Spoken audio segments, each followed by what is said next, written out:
Jake is the easy one.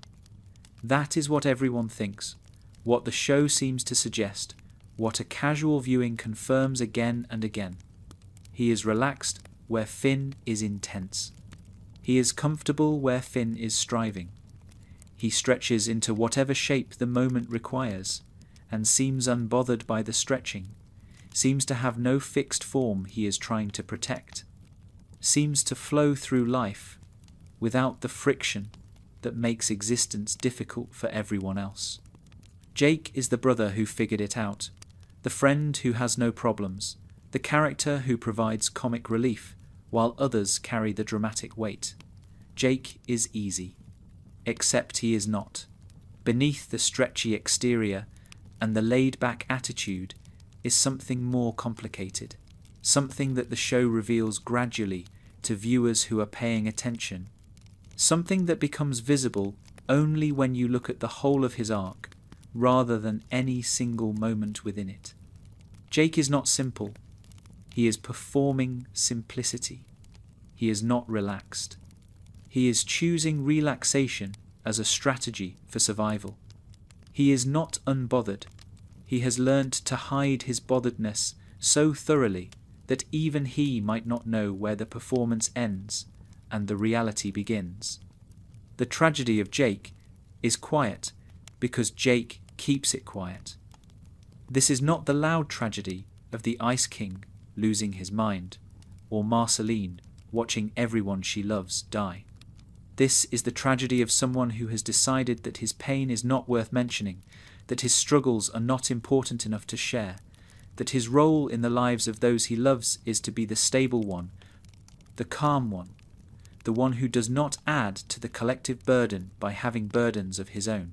Jake has made himself the ground everyone else stands on, and ground does not complain about being stood upon. The show gives us clues throughout its run that something more is happening with Jake than his surface suggests. There are moments when the mask slips, when the chill evaporates, when we see fear or grief or confusion that his usual demeanour would never admit. These moments are brief, quickly covered, easily missed if you are not looking for them. The show does not insist that we notice Jake's depth. It offers that depth to those who care enough to look, who suspect that no one is really as simple as Jake pretends to be, who understand that the easiest seeming people are often carrying the heaviest invisible loads. The relationship between Jake and Finn, which is the emotional centre of the entire show, is more complex than it first appears. On the surface, Jake is the older brother, the experienced one, the guide who helps Finn navigate a world he does not understand. But beneath that surface is something more troubled. A brother watching someone he loves make mistakes he cannot prevent, suffer in ways he cannot fix, grow in directions he cannot follow. Jake's love for Finn is not simple either. It is complicated by helplessness, by fear, by the knowledge that loving someone does not give you the power to protect them from themselves. The comedy that Jake provides, which is real and valuable, and one of the reasons the show works, is not separate from his tragedy, but intimately connected to it. He is funny because he has decided to be funny, because funny is how he survives, because making others laugh is how he contributes when he cannot contribute what he really wants to contribute, which is solutions to problems that have no solutions. His humour is not denial of darkness, but a strategy for living with darkness. A way of making the unbearable bearable. A gift he gives to others that costs him something to give. The question this analysis will explore is what Jake carries, what he hides, what he has sacrificed in order to be the person everyone else needs him to be. The answer is not simple, because Jake is not simple. Will take 15 chapters to even begin to address. Will require attention to details that the show offers without insisting upon. Jake's quiet tragedy is available to anyone who looks for it. Most people do not look. Tonight, we will look. The construction of Jake as the easy character serves narrative purposes that the show needs. Adventure Time requires a counterweight to its heavier elements, needs someone who can lighten moments that might otherwise become too dark, who can provide relief from the existential weight that the show often carries. Jake serves this function brilliantly, so brilliantly that it becomes easy to forget that serving this function is itself a kind of work, that being the light element requires effort, that comedy is not the absence of tragedy, but often its companion. The viewers who love Jake, who find in him their favourite character, who appreciate his humour and his wisdom and his loyalty, are responding to something real. Jake is genuinely lovable. His qualities are genuine qualities. The tragedy is not that Jake is secretly different from what he appears to be, not that his warmth is fake or his humour forced.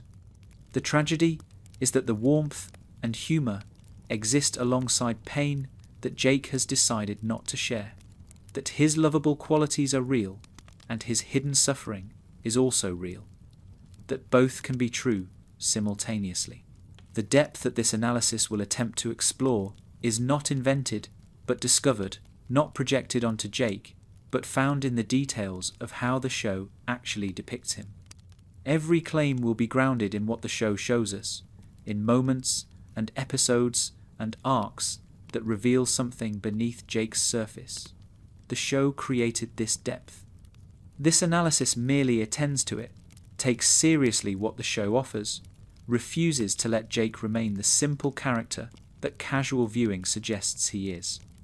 The invitation to look more closely at Jake is an invitation the show itself extends, through the moments of depth it provides, through the complexity it reveals when it chooses to reveal complexity.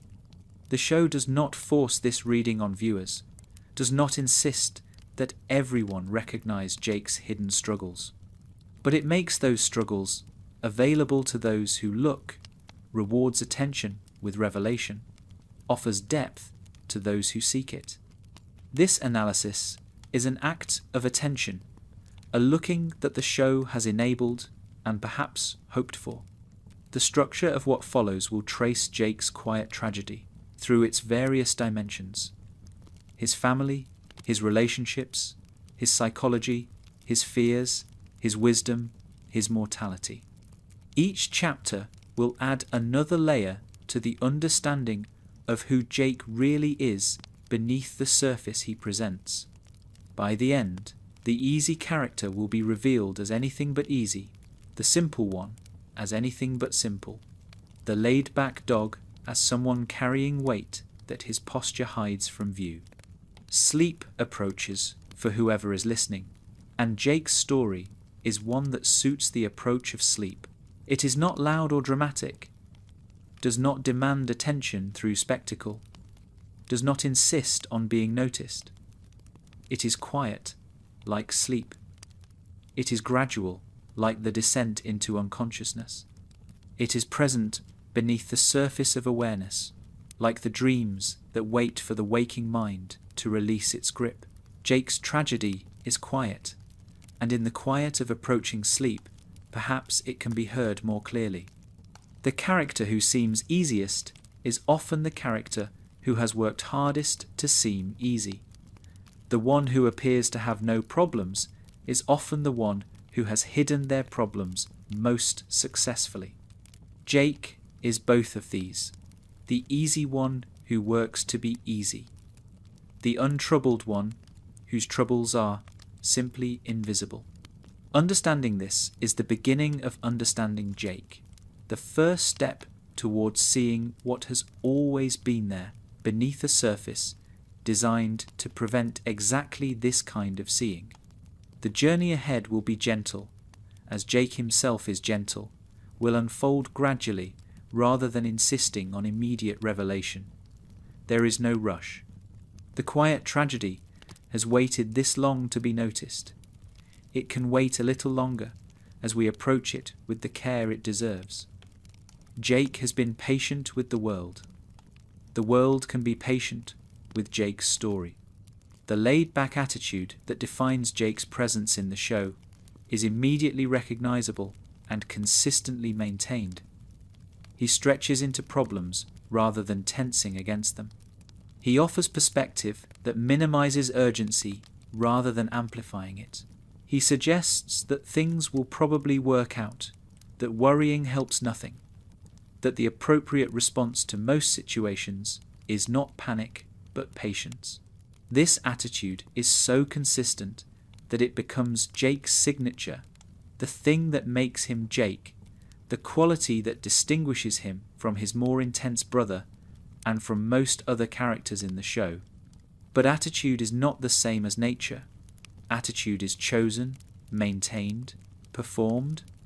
The question is whether Jake is laid back because that is simply who he is, because he was born without the anxiety that afflicts others, because his nervous system is wired for calm, or whether Jake is laid back because he has decided to be laid back, because he has chosen this stance as a way of being in the world, because the alternative would be something he cannot afford to feel. The show suggests the latter, reveals through accumulated detail that Jake's calm is achievement rather than given, work rather than rest. The effort required to maintain constant calm is invisible precisely because the effort is to make the calm seem effortless. If Jake visibly struggled to stay relaxed, the relaxation would not serve its purpose, would not provide the stable ground that others need, would not offer the counterweight to Finn's intensity that makes their partnership work. So Jake hides the effort, makes the performance seamless, creates an illusion of natural ease that is actually the product of constant choice. He is always choosing to be calm. The choosing never stops. The moments when Jake's mask slips are therefore significant beyond their immediate context. When Jake shows fear, it means the fear was too large to hide. When Jake shows anger, it means the anger overwhelmed his capacity to suppress it.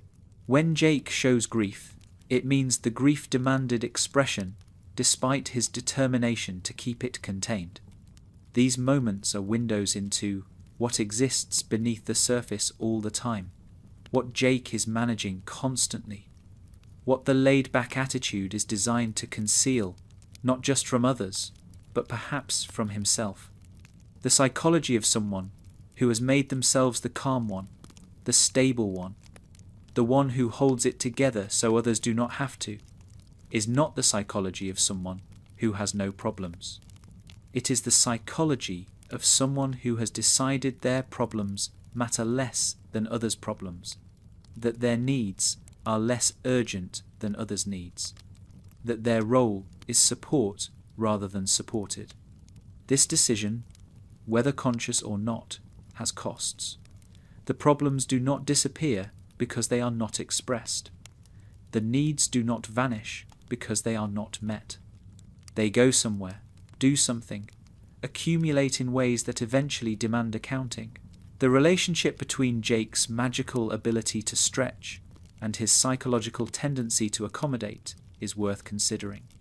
His body has no fixed form, can become anything, can stretch to fill whatever space is available, or compress to fit whatever container is offered. Is his personality the same? Does he stretch to become whatever others need him to be, compress himself to fit into roles that others define for him, lack a fixed psychological form, just as he lacks a fixed physical one? The show does not make this connection explicit, but invites us to consider it, to wonder whether Jake's power is also Jake's vulnerability. The viewer's relationship to Jake is shaped by his performance of ease in ways that the viewer might not recognize. We relax when Jake is on screen because Jake is relaxed. We feel less anxious about the character's dangers because Jake seems unworried. We take our emotional cues from him. Let his calm regulate our own responses.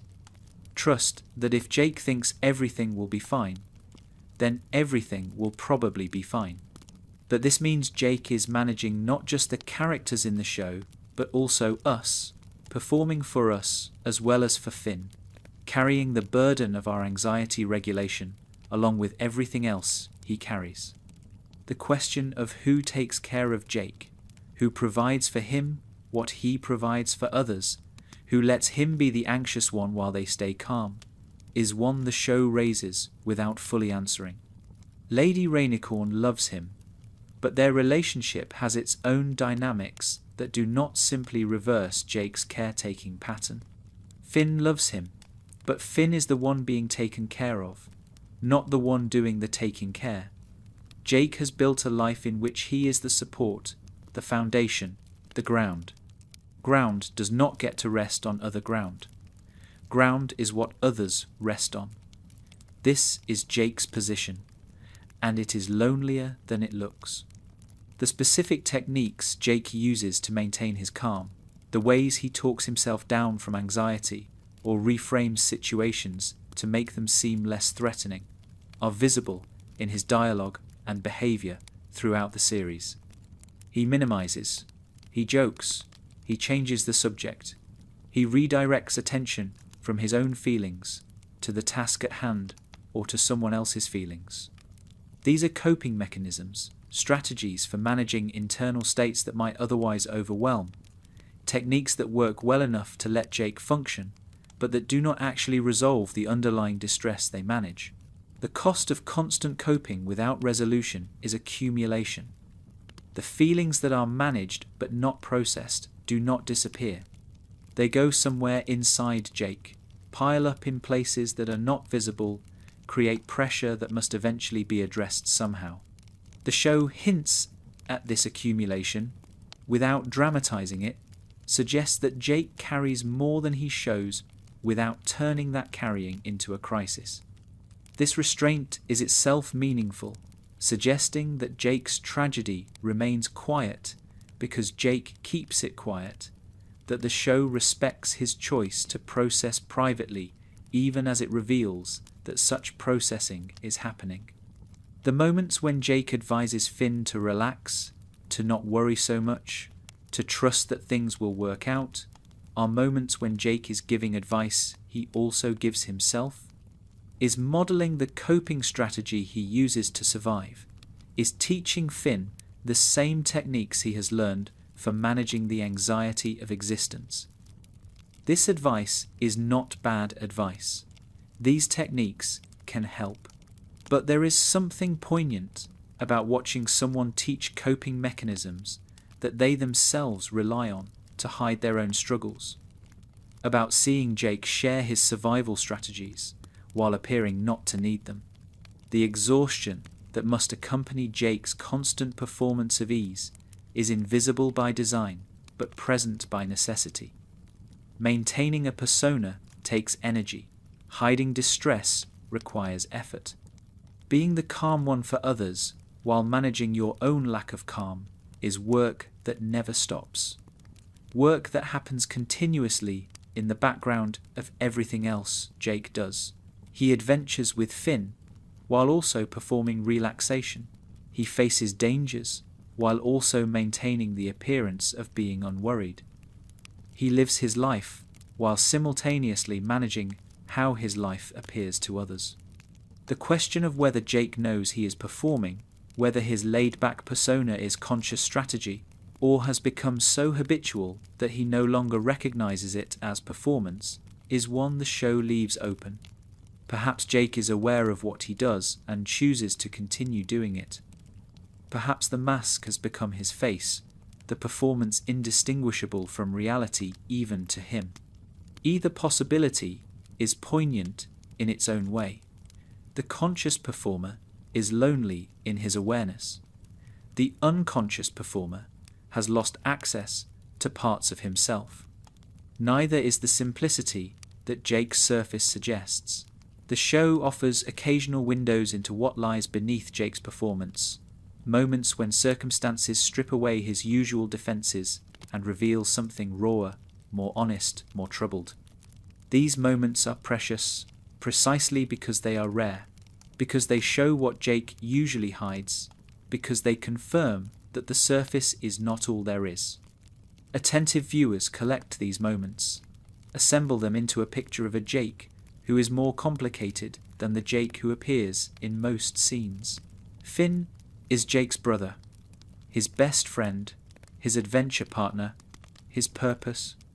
Jake's life is organized around Finn in ways that go beyond normal sibling bonds, that suggest something more like a mission than a relationship, that reveal themselves as more complicated the more closely you look. Jake watches Finn. Jake worries about Finn. Jake tries to guide Finn without controlling him, to protect him without smothering him, to let him make mistakes while standing ready to help with the consequences. This is exhausting work. And it is work Jake does constantly, invisibly, without complaint. The age difference between them, with Jake being older and more experienced, creates a dynamic where Jake knows things Finn does not know, sees dangers Finn does not see, understands consequences Finn has not yet learned to anticipate. This knowledge is not always comfortable to have. Watching someone you love walk toward mistakes you can see coming, knowing that preventing the mistake would prevent the learning, knowing that the learning will involve pain you wish you could spare them, is its own kind of suffering. Jake suffers this way throughout the series, says little about it, carries it as part of his role. The spiral that Finn goes through in his adolescence, the romantic failures and identity crises and existential struggles, is something Jake witnesses without being able to fix. He offers advice that is sometimes taken and sometimes ignored. He provides presence that helps but does not heal. He watches Finn hurt and learns again what he probably already knew. That loving someone does not give you the power to prevent their pain. That closeness does not translate to control.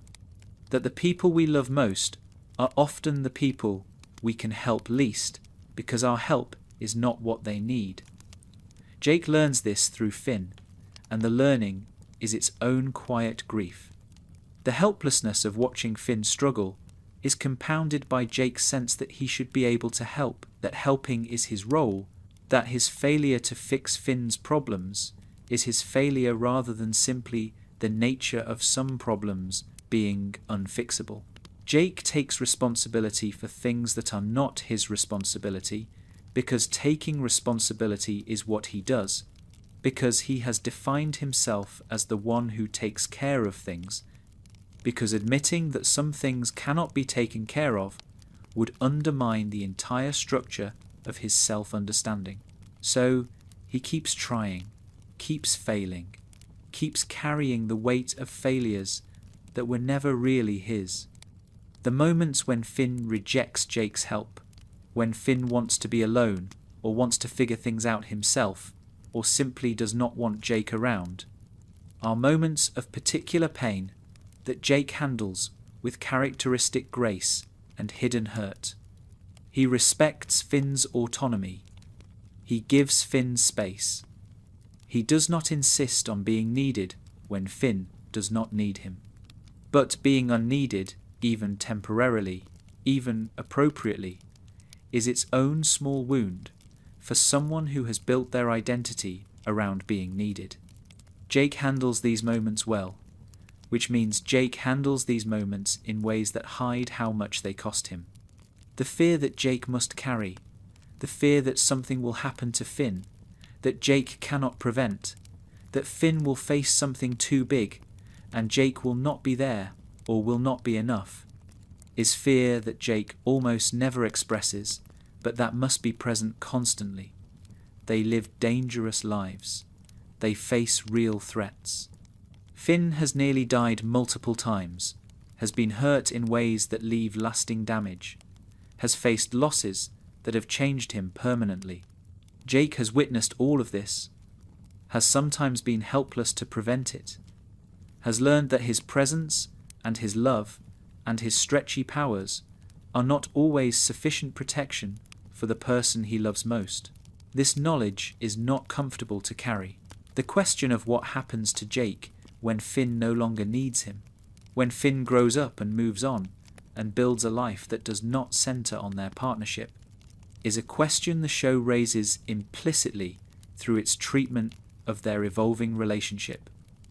Jake has other things, has Lady and his kids and his own interests. But Finn has been the center for so long that the decentering, even healthy decentering, must be disorienting. Jake faces this possibility with the same apparent equanimity he faces everything, which means Jake faces this possibility while hiding whatever fear or grief it provokes.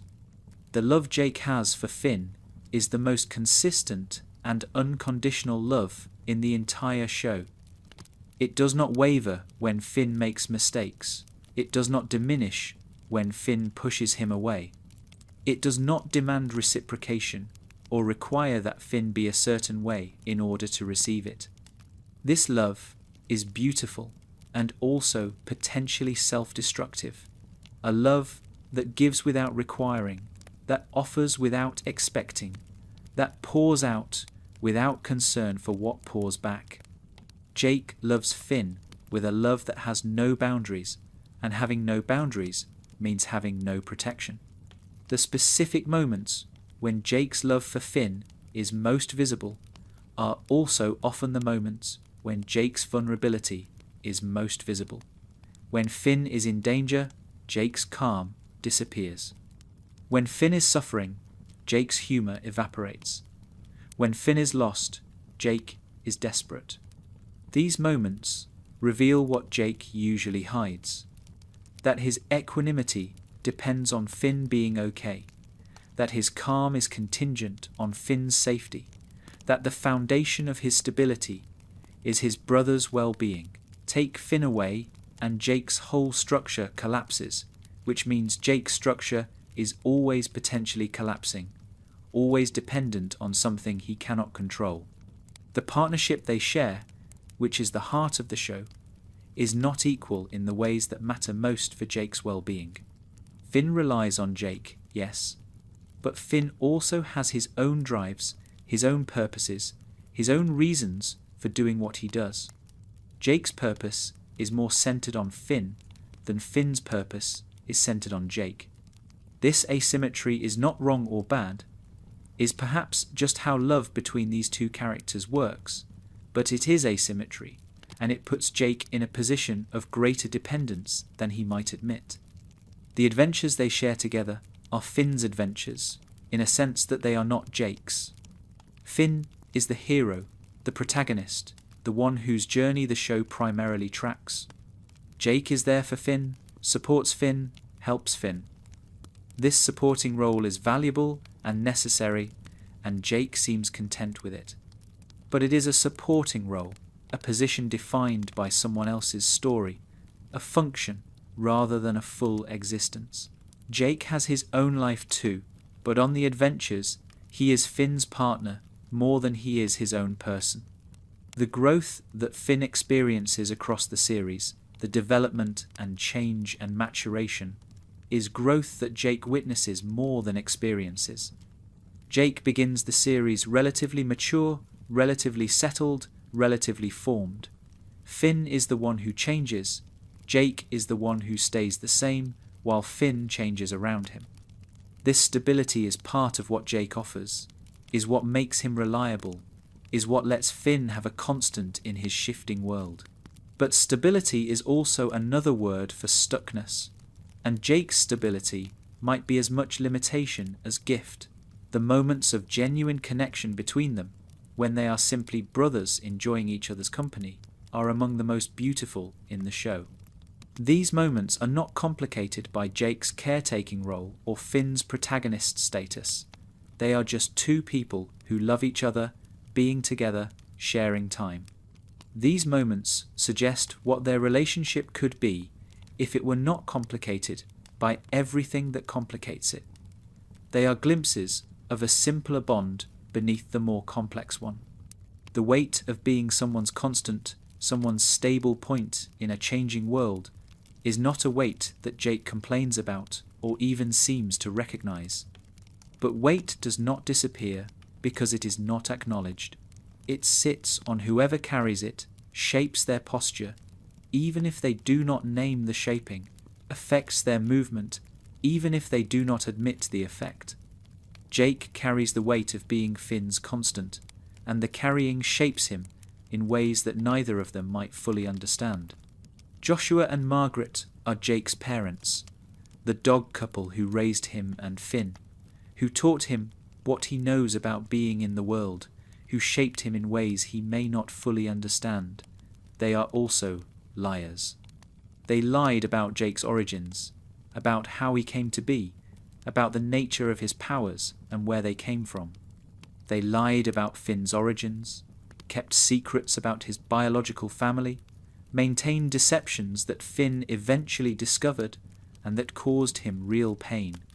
The parents Jake loved and trusted were not fully honest with him, and the discovery of this dishonesty complicates Jake's relationship to his own history.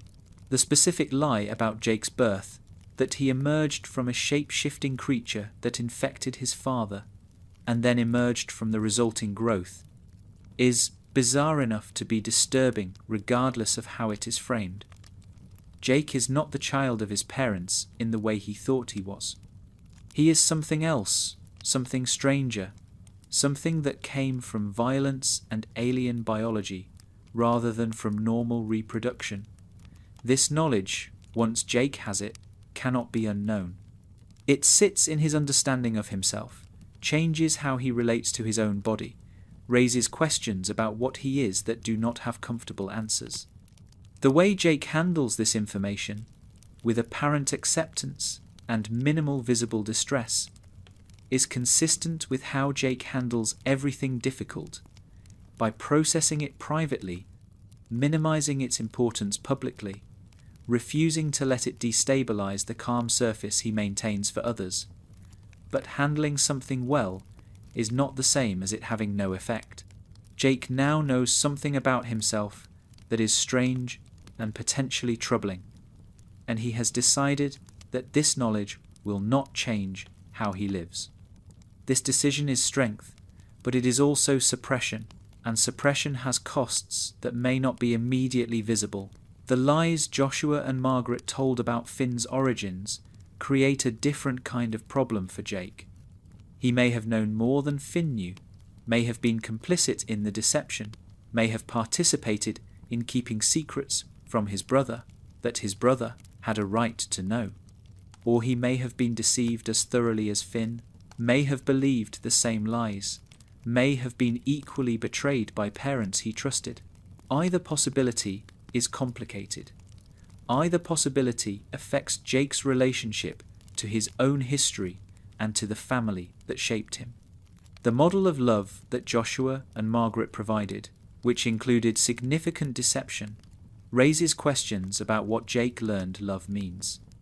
If the parents who loved him also lied to him, then perhaps love and deception are compatible in Jake's understanding. Perhaps love does not require honesty. Perhaps protecting someone from difficult truths is an acceptable expression of care. This might explain some of Jake's own relationship to truth, his willingness to withhold information from Finn when he judges that the information would be harmful, his sense that managing what others know is part of how you take care of them. The absence of Joshua and Margaret from the present-day show, their existence only in flashbacks and memories, means Jake cannot confront them about their lies, cannot demand explanations, or express whatever anger or hurt their deceptions caused. He is left with the knowledge of what they did and no avenue for addressing it with them. This is a particular kind of loss, the loss of the opportunity for resolution, the permanent incompleteness of a relationship that ended before certain conversations could happen. Jake carries this incompleteness as he carries everything, quietly, invisibly, without complaint. The inheritance Jake received from his parents includes not just his magical abilities, but also their approach to difficult truths, their willingness to deceive in service of protection, their sense that love sometimes means keeping secrets. Jake is his parents' son in ways that go beyond biology, has absorbed their values, even when those values are questionable, replicates their patterns, even when those patterns caused harm. This is how family works, how trauma and coping strategies pass down through generations, how the lies our parents told become the lies we tell ourselves. The relationship between Jake's shape-shifting powers and his psychological flexibility might be coincidence, or might be something deeper. A being who can physically become anything might also become psychologically anything, might adapt to whatever role is needed, might lack the fixed core that other beings take for granted. Jake's stretchiness is usually played for comedy or convenience, but it also raises questions about what remains constant when everything can change, what Jake's true form is when he has no true form, what identity means for someone who can literally be anything. The loneliness that might accompany such radical flexibility is not something Jake discusses, but might be something he experiences. Other beings have fixed forms that define them, limitations that shape their possibilities, bodies that give them identity through constraint. Jake has none of this. He can be anything, which means in some sense he is nothing in particular, has no form that is more him than any other form, must create identity through choice, rather than inheriting it through limitation. This freedom might be as much burden as gift. The parents who gave Jake this strange inheritance, who raised him knowing what he was, who kept the truth from him, presumably to protect him, made choices that Jake now must live with. He cannot unknow what he learned about his origins. He cannot unfeel whatever he felt when he learned it. He can only incorporate this knowledge into his understanding of himself, can only find a way to be Jake, knowing what Jake actually is. The show suggests he accomplishes this incorporation, seems fine with what he learned, moves forward without apparent difficulty. But the show also suggests that seeming fine is what Jake does, that moving forward without apparent difficulty is Jake's signature move, that the absence of visible struggle does not prove the absence of struggle. The legacy of Joshua and Margaret extends beyond the lies they told to include the love they showed, the lessons they taught, the model of family they provided. They were not simply deceivers. They were parents who loved their children, who tried to protect them, who made mistakes that complicated love cannot fully excuse. Jake carries this legacy too, carries the good along with the troubling, must integrate his gratitude with his complicated feelings about what they hid. Family is never simple, and Jake's family is stranger than most. The question of how Jake feels about his parents now, whether he has forgiven them or still carries resentment, whether he understands their choices or remains puzzled by them, is one the show does not fully resolve. Jake does not seem to dwell on these questions, does not appear to be struggling with parental issues the way Finn sometimes struggles with his. But not appearing to struggle is Jake's way, and his way does not mean the struggle is absent, only that it is hidden. Somewhere inside Jake, feelings about Joshua and Margaret persist, shape him, affect how he understands family and truth and love. The parallel between what Jake's parents did to him and what Jake might do to others is worth considering. If Jake learned from his parents that love can include deception, that protecting someone can mean keeping secrets from them, then Jake might replicate these patterns in his own relationships. Does he hide things from Finn to protect him? Does he present a simpler version of himself because he thinks the complex version would burden others? The show suggests he might, that the patterns learned from Joshua and Margaret continue in how Jake relates to those he loves. The origin story Jake carries, the strange birth, the alien nature of his powers, The fact that he is not what he seemed creates questions about identity that Jake handles with characteristic external ease and unknown internal process. What does it mean to discover you are something other than you thought? What does it do to your sense of self to learn that your existence began in violence and strangeness? Jake seems to handle these questions well, but seeming to handle things well is Jake's specialty, and we cannot know from the outside what the inside looks like. The shape-shifting power that defines Jake's physical existence raises questions about identity that the show explores without fully resolving. A body that can become anything is a body without essential form, without a shape that is more truly itself than any other shape. Jake can be a key, a bridge, a giant, a tiny creature, a parachute, a shelter.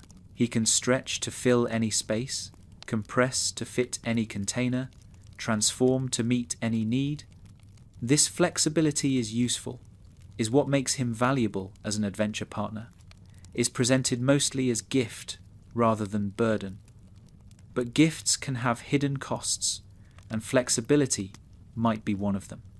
The question of what Jake's true form is, if he has one, is not one the show answers directly. He has a default appearance, the yellow dog shape that we recognize as Jake. But is this shape more him than the key shape or the bridge shape? Is it his real form, or simply the form he returns to out of habit? The shape he wears when no other shape is required?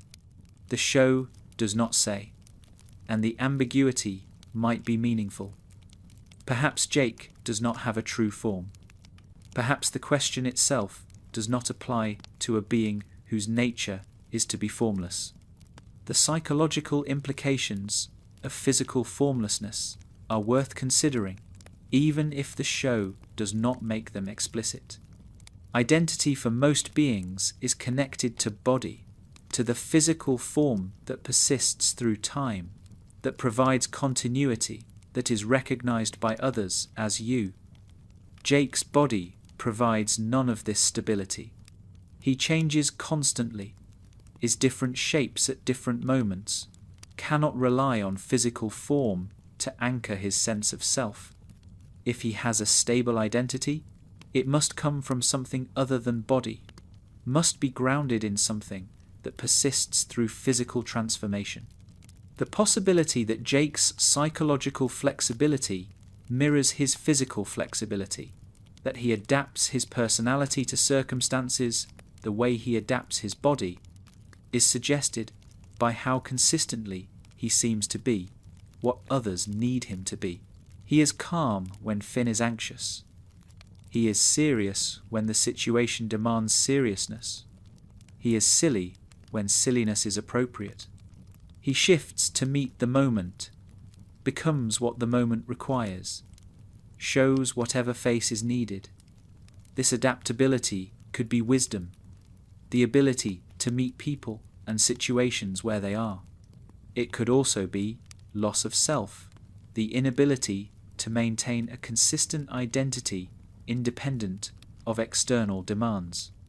The loneliness that might accompany such radical adaptability is not something Jake discusses or the show emphasizes, but it can be inferred from the logic of his situation. To be always adapting to others is to never simply be yourself with others. To always become what is needed is to never be accepted for what you are independent of need. Jake's usefulness might be his prison. His flexibility might be his constraint. His ability to be anything might prevent him from being something in particular that could be known and loved for its particularity. The relationship between Jake's shape-shifting and his emotional caretaking is perhaps not coincidental. Both involve becoming what others need, adapting to external requirements, prioritizing others' needs over some authentic self-expression. Jake stretches physically to help Finn cross a chasm. Jake stretches emotionally to help Finn through a crisis.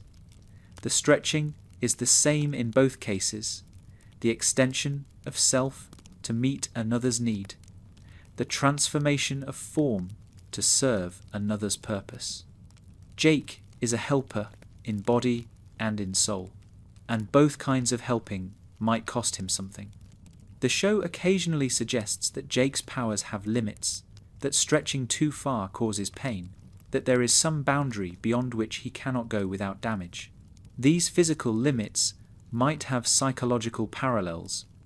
Perhaps there is only so much emotional stretching Jake can do, only so much adaptation before something in him protests, only so much becoming what others need before he loses track of what he himself needs.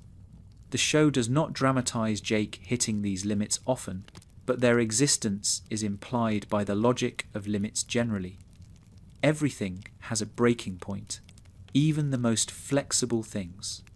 The identity that Jake maintains, despite his physical formlessness, must be grounded in something other than body. Perhaps it is grounded in relationship, in his connection to Finn and Lady and his children, in the web of bonds that define who he is through who he is connected to.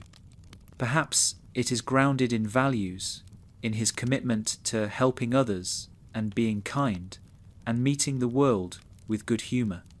Perhaps it is grounded in memory, in the accumulated experiences that persist through physical transformation. Whatever grounds Jake's identity, it is not the usual ground, not the body that most beings rely on for continuity of self. The question of whether Jake ever experiences something like body dysmorphia, a disconnect between his sense of self and his physical form, is one the show does not address, but that his situation makes relevant. When you can be anything, how do you know what you should be? When no form is more natural than any other, how do you choose? Jake seems to handle these questions easily, returns to his default form without apparent struggle, treats his shape-shifting as simply convenient rather than existentially troubling. But his ease might be another performance, another instance of managing difficulty by refusing to show that it is difficult. The metaphor of Jake's physical flexibility for psychological flexibility extends to how we might understand his role in the show and in Finn's life. Jake bends so that others do not have to bend. Jake adapts so that others can remain rigid. Jake becomes what is needed so that others can be what they are. This is a kind of service, a kind of sacrifice, a kind of love that manifests as self-alteration rather than self-assertion. Jake's flexibility is his gift to others, and, like many gifts, it costs the giver something that the receiver may never know about. The visual comedy of Jake's stretching, the absurd shapes he takes, the impossible transformations he undergoes, might distract from the symbolic weight of what his power represents. We laugh at Jake becoming a giant fist or a tiny key. Enjoy the creativity of his shape-shifting. Appreciate the visual inventiveness the animators bring to his transformations. But beneath the comedy is a character who literally has no fixed form, who cannot point to any shape and say, "This is really me," who exists in a state of perpetual potential that never settles into actual. This is existentially interesting, even when it is played for laughs. The question of what Jake would be like if he could not shapeshift, if he were locked into a single form like most beings, is one the show does not explore, but that illuminates what his power means.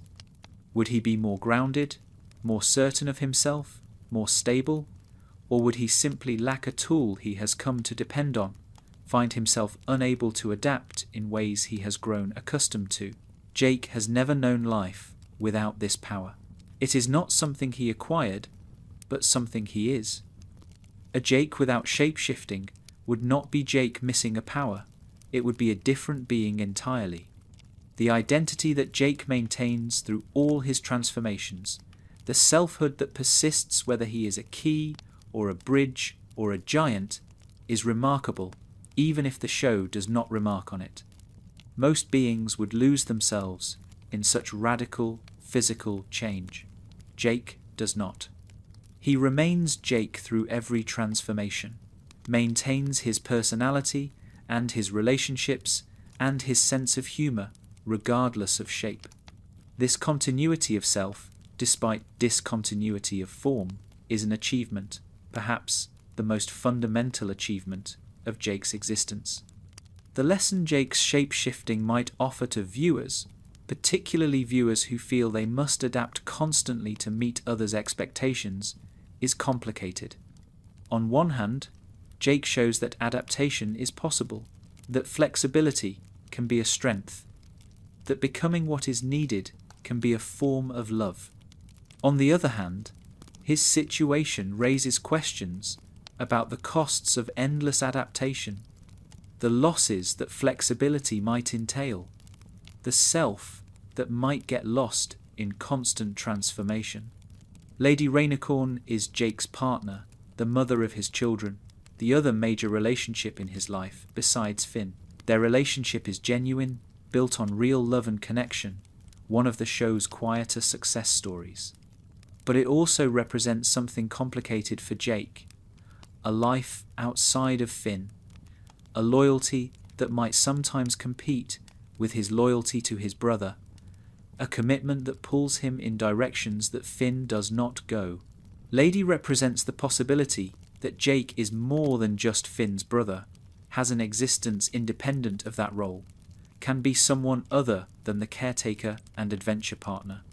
The guilt that might accompany this divided loyalty is not something Jake expresses openly, but it can be inferred from his situation. When he is with Lady and his children, he is not with Finn. When he is being a father and partner, he is not being a brother. These roles cannot always be fulfilled simultaneously, and choosing one necessarily means not choosing the other in that moment. Jake seems to manage these competing demands with his characteristic ease. But managing is not the same as resolving, and the competition between his loyalties must create tension even if that tension is not visible. The life Jake has built with Lady, including a home and children and a kind of domesticity, represents a version of Jake that is different from the adventuring Jake we see most often. This domestic Jake has responsibilities that adventuring Jake does not have, concerns that center on stability and continuity rather than excitement and heroism. The two Jakes must coexist within one being, must negotiate their different priorities, must somehow both be honored in a life that cannot give unlimited time and energy to either. Jake manages this negotiation, but management is work, and the work is invisible. The language barrier between Jake and Lady, which the show sometimes plays for comedy, raises interesting questions about their communication. Lady speaks Korean, which Jake has learned, but which is not his native mode of expression. Finn cannot understand Lady at all for much of the series. This linguistic divide creates a kind of privacy around Jake and Lady's relationship, a space that Finn cannot fully enter, a world they share that is separate from the world Jake shares with his brother.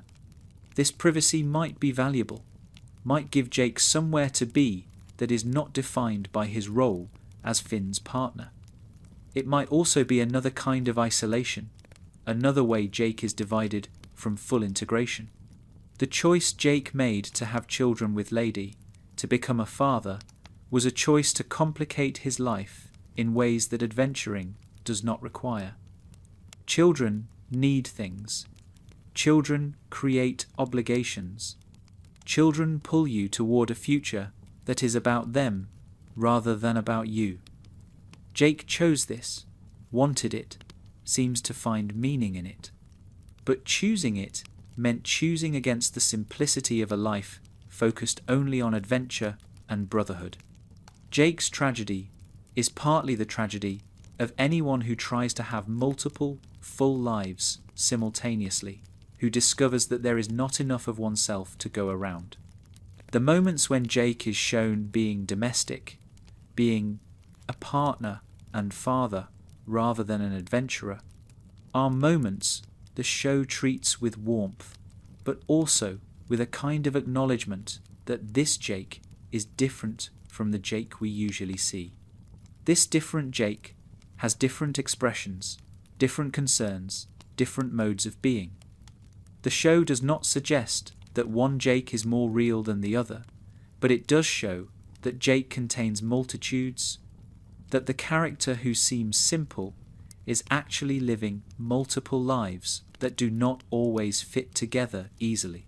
The sacrifice Jake makes by having a family, the adventures he does not go on because he has responsibilities elsewhere, the time and energy that go to Lady and the children rather than to Finn, represents a choosing that has costs.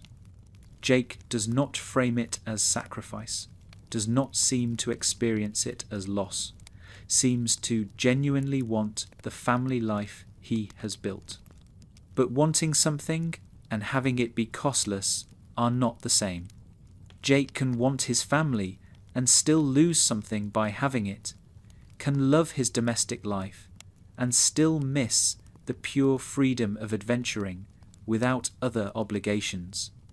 The question of whether Finn feels abandoned when Jake prioritizes his family, whether the brotherhood that once was Jake's only major relationship now feels diminished by competition, is one the show touches on occasionally. Finn generally seems supportive of Jake's family life, seems to understand that Jake has other people who need him. But understanding is not the same as not being affected, and Finn might carry feelings about Jake's divided attention that he does not express. If he does, Jake might sense them, might feel guilty about them, might add this to the collection of weights he carries without complaint.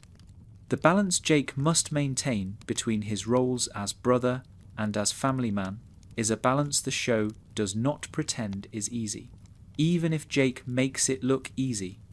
The show acknowledges the tension through episodes that focus on Jake's family responsibilities, through moments when Jake must choose between Finn and Lady, through the simple fact that Jake cannot be in two places at once. This acknowledgement, quiet though it is, validates the reading that Jake's multiple lives create multiple stresses, that his apparent ease in managing everything does not mean everything is easy to manage. The love Jake has for Lady, which seems genuine and deep, is love that exists in a different register than his love for Finn. The romantic love between partners is different from the brotherly love between siblings, requires different things, offers different things, creates different complications. Jake navigates both kinds of love, holds both in his life simultaneously, tries to give both the attention they deserve. The navigation is a skill, and like all skills, it requires effort that becomes invisible through practice. Jake has practiced this navigation, has become good at it, seems effortless in it. But effortlessness that comes from practice is still effort, just effort that has become habitual. The possibility that Jake sometimes wishes his life were simpler, that he could be just Finn's brother or just Lady's partner rather than both, is one the show does not dramatize, but that the logic of his situation suggests. Simplicity has its appeal. Having one focus is easier than having many. Jake has chosen complexity, chosen to have multiple centers to his life, and the choice is presumably one he would make again. But choosing something does not mean never wishing, even briefly, that the choice had been different. Jake might have moments of longing for simplicity that he does not share with anyone.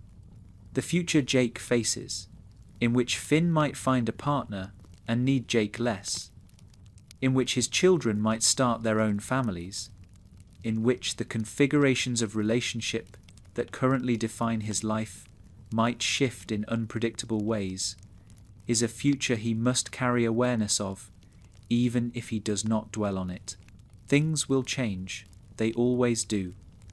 Jake's current balance of relationships is not permanent, will be disrupted by time and circumstance, will require new adaptations that he cannot yet predict.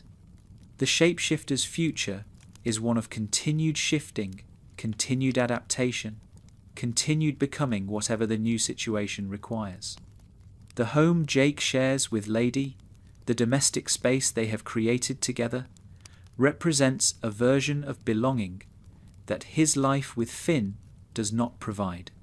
The treehouse is Finn's domain, a bachelor space of adventure and childhood extended. Lady's home is something else, is adult in ways the treehouse is not, is oriented toward partnership and family rather than brotherhood and adventure. Jake moves between these spaces, belongs in both, is at home in each. But the homes are different, represent different aspects of his life, require different versions of himself to inhabit them fully. Jake's children grow up almost instantly, a consequence of their magical nature that the show plays partly for comedy and partly for something more poignant.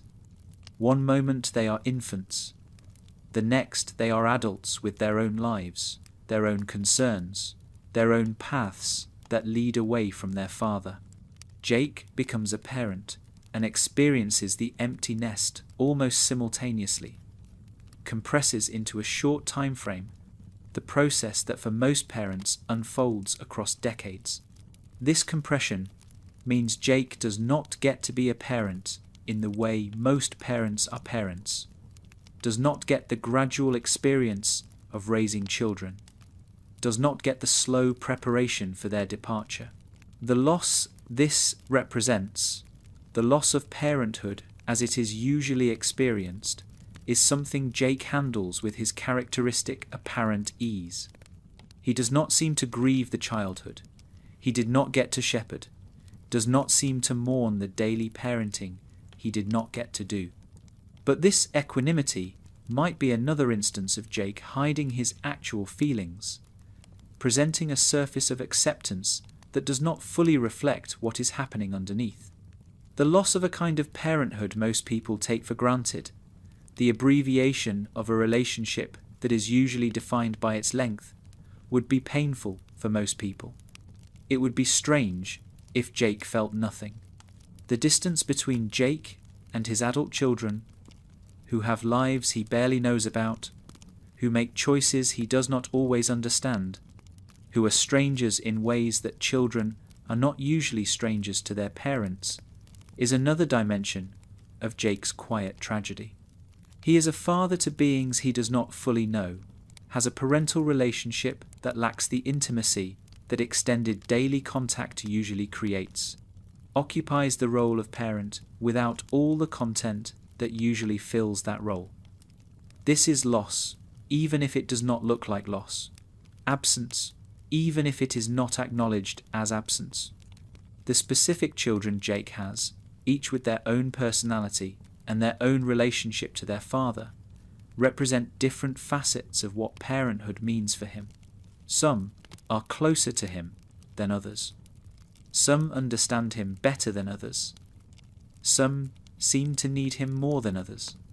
The variation among them suggests the variation in Jake's experience of fatherhood, the different kinds of connection and disconnection he experiences with each child. He is not one father but several, has not one parental relationship but many, must navigate the complexity of children who are all his but all different. The question of what Jake wanted from fatherhood, what he hoped for, and whether those hopes were met, is one the show does not directly address. Perhaps he had no specific expectations, approached parenthood with the same go-with-the-flow attitude he approaches everything. Perhaps he had dreams of what fatherhood would be like that the reality did not match. Either way, the fatherhood he got is unusual, is defined by circumstances he did not choose, is shaped by magical inheritance rather than normal development. Jake adapts as Jake always adapts, but adaptation is not the same as satisfaction.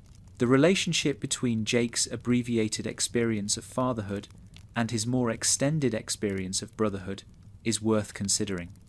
With Finn, Jake has had years of daily contact, has experienced the slow development of relationship over time, has had the gradual intimacy that extended presence allows.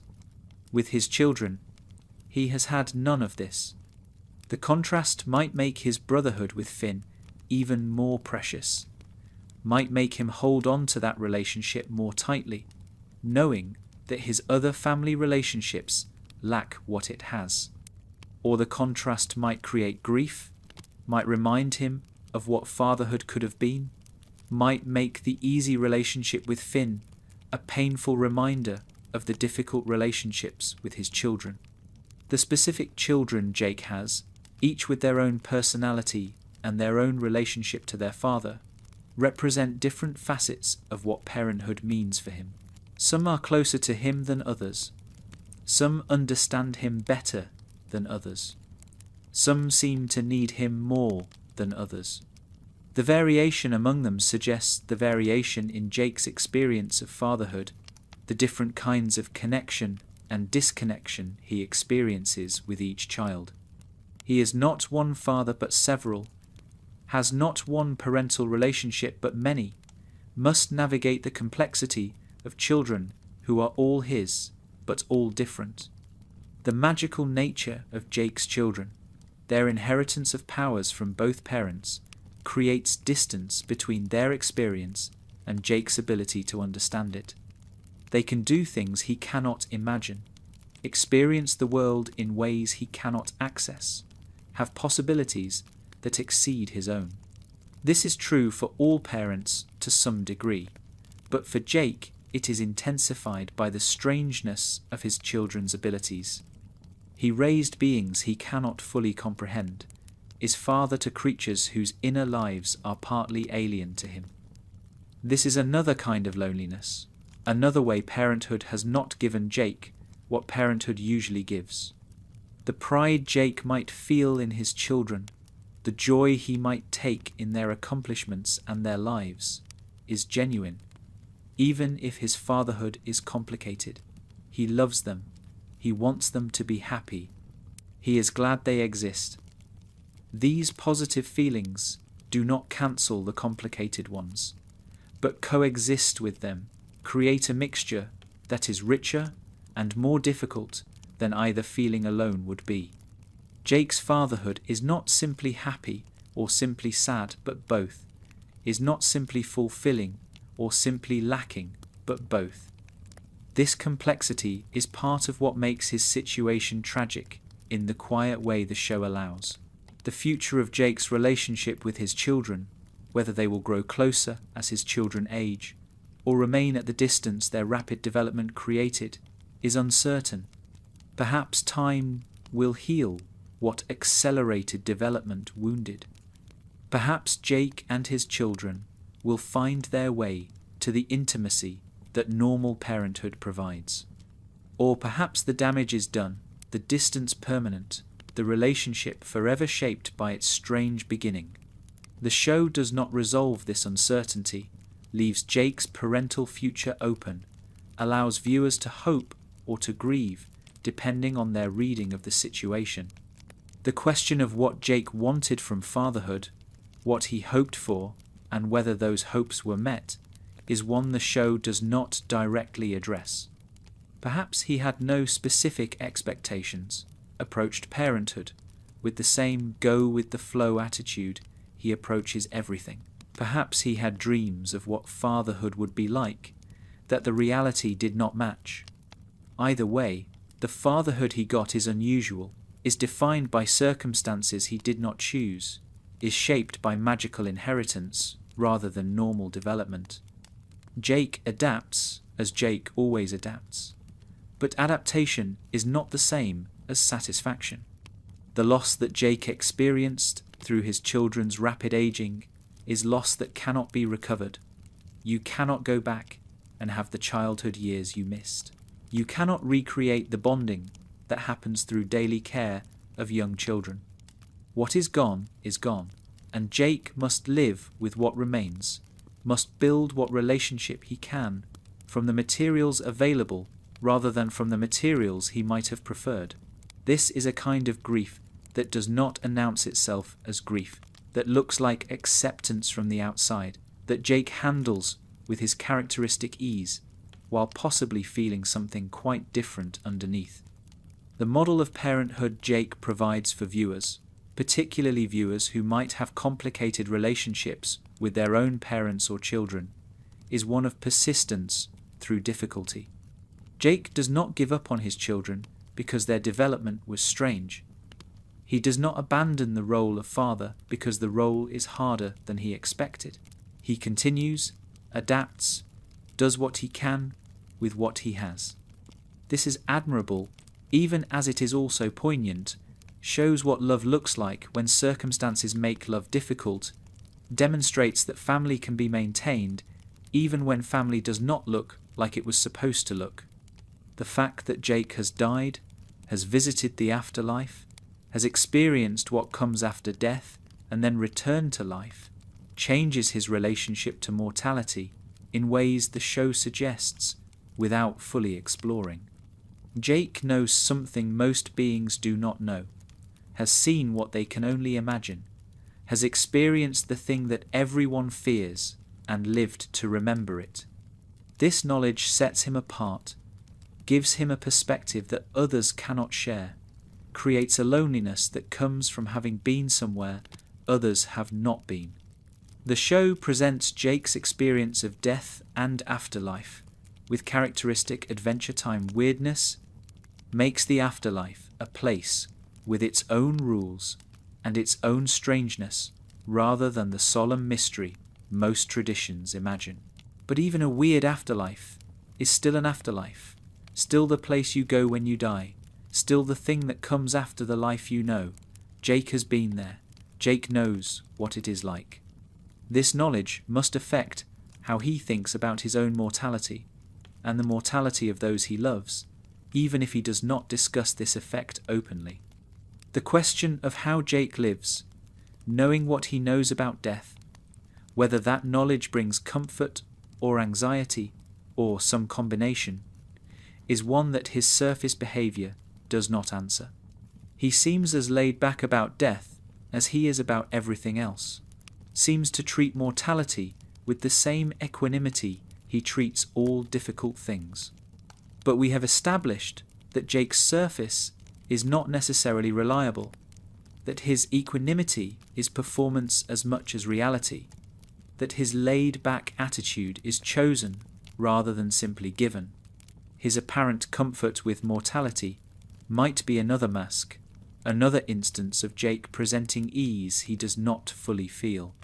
The specific content of what Jake experienced in the afterlife, the details of what he saw and felt and learned, are knowledge he carries that others do not have. He cannot fully share this knowledge even if he wanted to, cannot convey the reality of an experience that must be experienced to be understood. This is another kind of loneliness. The loneliness of knowledge that cannot be communicated, the isolation that comes from having been somewhere that words cannot adequately describe. Jake carries this lonely knowledge with him, another invisible weight alongside all the other invisible weights he carries. The implications of Jake's death experience for how he thinks about Finn's mortality are particularly significant, given how central Finn is to Jake's life. Jake knows something about what will happen to Finn when Finn dies, has some sense of what awaits his brother on the other side of life. This knowledge could be comforting, could reassure Jake that death is not the complete ending it sometimes seems to be. Or it could be frightening, could give Jake specific anxieties about what Finn will face, could make the abstraction of mortality into something concrete and therefore more troubling. The way Jake treats moments of danger after his death experience, whether he is more or less concerned about threats to his life and others' lives, might reveal something about what his experience taught him. The show does not make this comparison explicit, does not contrast pre-death Jake with post-death Jake in systematic ways. But viewers who are attentive to Jake's character might notice shifts, might detect changes in how he responds to mortal danger, might infer from his behavior something about what his journey to the afterlife taught him. The relationship between Jake's experience of death and his philosophical attitude toward life, his tendency to advise not worrying, his sense that things will work out, might be connected. Perhaps Jake is relaxed because he has seen what comes after and found it not so terrible. Perhaps his equanimity is not performance, but genuine wisdom earned through an experience most beings never have. This more hopeful reading of Jake's character is possible alongside the more tragic reading. Perhaps both are true. Jake has genuine wisdom from his experience, and Jake also carries burdens he does not share. Wisdom and tragedy can coexist in the same person. The specificity of Jake's death experience, the particular afterlife he visited, the specific things he saw and learned there, creates knowledge that is unique to him. No one else in his life has had the same experience. No one else can fully understand what he knows. Even if he tried to explain, even if he described in detail what he experienced, the understanding would be second-hand, would lack the visceral reality of having been there. Jake carries knowledge that isolates him, even as it might also comfort him. The question of whether Jake's death experience makes him less afraid of death or more aware of what death means is one that depends on the content of that experience, which the show treats with characteristic ambiguity and humour. If the afterlife Jake visited was pleasant, his fear of death might be reduced. If it was strange or troubling, his fear might be complicated rather than diminished. The show does not give us clear access to Jake's internal relationship with mortality, leaves us inferring from behaviour that might not accurately reflect internal states. The impact of Jake's death experience on his relationship with Finn specifically deserves attention. Jake knows something about what will happen to Finn eventually, has some sense of what lies beyond the end of Finn's life. This knowledge could affect how Jake experiences their time together, could make that time feel more precious, or could provide comfort that their connection will persist beyond death. Jake does not discuss this with Finn, does not share what he knows or what he feels about it. The knowledge remains his alone, another thing he carries that others do not share. The mortality that Jake faces, separate from his knowledge of the afterlife, is a constant presence that the show acknowledges through the danger of their adventures. Jake could die again, permanently, this time. Every adventure carries risk. The calmness Jake shows in the face of danger might be informed by his death experience, might reflect knowledge that death is not the end, might be wisdom rather than mere performance. Or it might be performance all the way down, Jake hiding fear even about something he has already experienced, maintaining his equanimity through effort rather than through genuine peace. The question of what death means in a world where the afterlife is real and visitable, where death is not an end but a transition, is one that Adventure Time raises without fully answering. Jake's experience adds to this question complexity that the show treats lightly, but that has serious implications. If death is not the end, what is it? If the afterlife is just another place, what does that make life? Jake has to live with these questions in a way that other characters do not, has to integrate his direct knowledge of death into a philosophy of how to live. The show suggests he has done this successfully, but we cannot know what the process cost him. The wisdom Jake might have gained from his death experience, wisdom about what matters and what does not, wisdom about how to live in light of what comes after, could be the source of his famous equanimity. Maybe Jake is calm because he knows something the rest of us do not know, has seen something that puts ordinary worries in perspective, carries a peace that comes from direct experience rather than mere belief. This reading of Jake is more hopeful than the reading that sees his calm as pure performance, suggests that his ease might be genuine wisdom rather than merely successful hiding. The coexistence of wisdom and tragedy in Jake's character, the possibility that he both knows something valuable and carries burdens he does not share, makes him more interesting than either reading alone would make him. He is not simply the wise character who has figured everything out. He is not simply the tragic character who hides his pain behind a smile. He is both, is complex in ways that the show rewards attention for noticing, is a character whose depths reveal themselves slowly to those who look for them. Jake's quiet tragedy includes his quiet wisdom, and both are part of who he is. The anxiety that Jake manages, that his laid-back surface is designed to contain, is not absent but hidden. It exists beneath his calm, the way currents exist beneath a still surface, present and powerful, even when invisible. The show gives us occasional glimpses of this anxiety breaking through, moments when Jake's usual defenses fail and something raw emerges. These moments are significant precisely because they are rare, because they reveal what Jake usually succeeds in concealing, because they show that the chill dog is not as chill as he appears. The specific anxieties Jake carries are multiple and overlapping. He worries about Finn, about whether his brother is okay, about whether he is doing enough to help, about what will happen to Finn when Jake is not there to help. He worries about his family, about Lady and the children, about whether he is being a good partner and father, about whether his divided attention means he is failing everyone.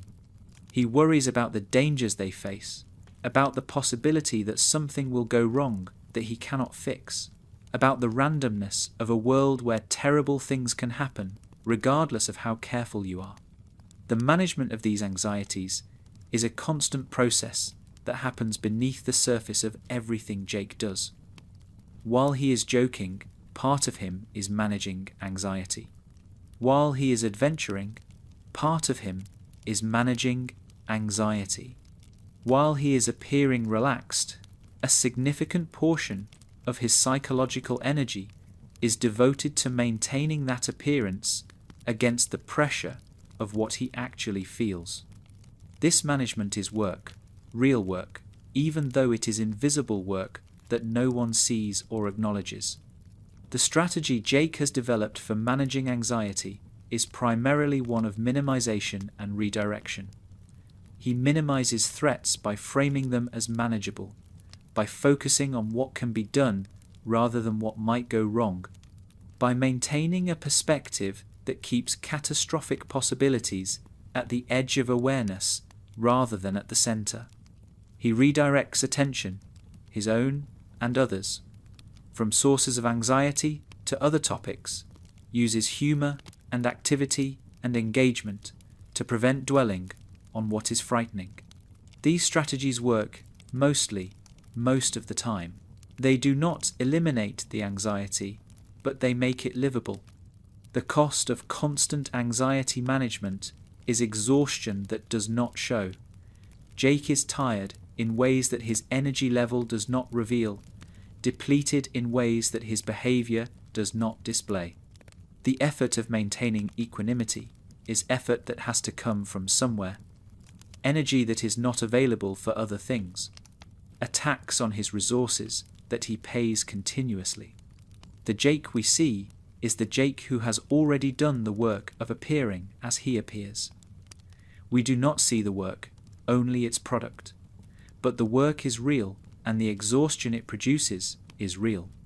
The question of whether Jake's anxiety is pathological, whether it rises to the level of a disorder that would benefit from treatment is one the show does not address directly. In the world of Adventure Time, there are no therapists, no medications, no clinical categories for psychological distress.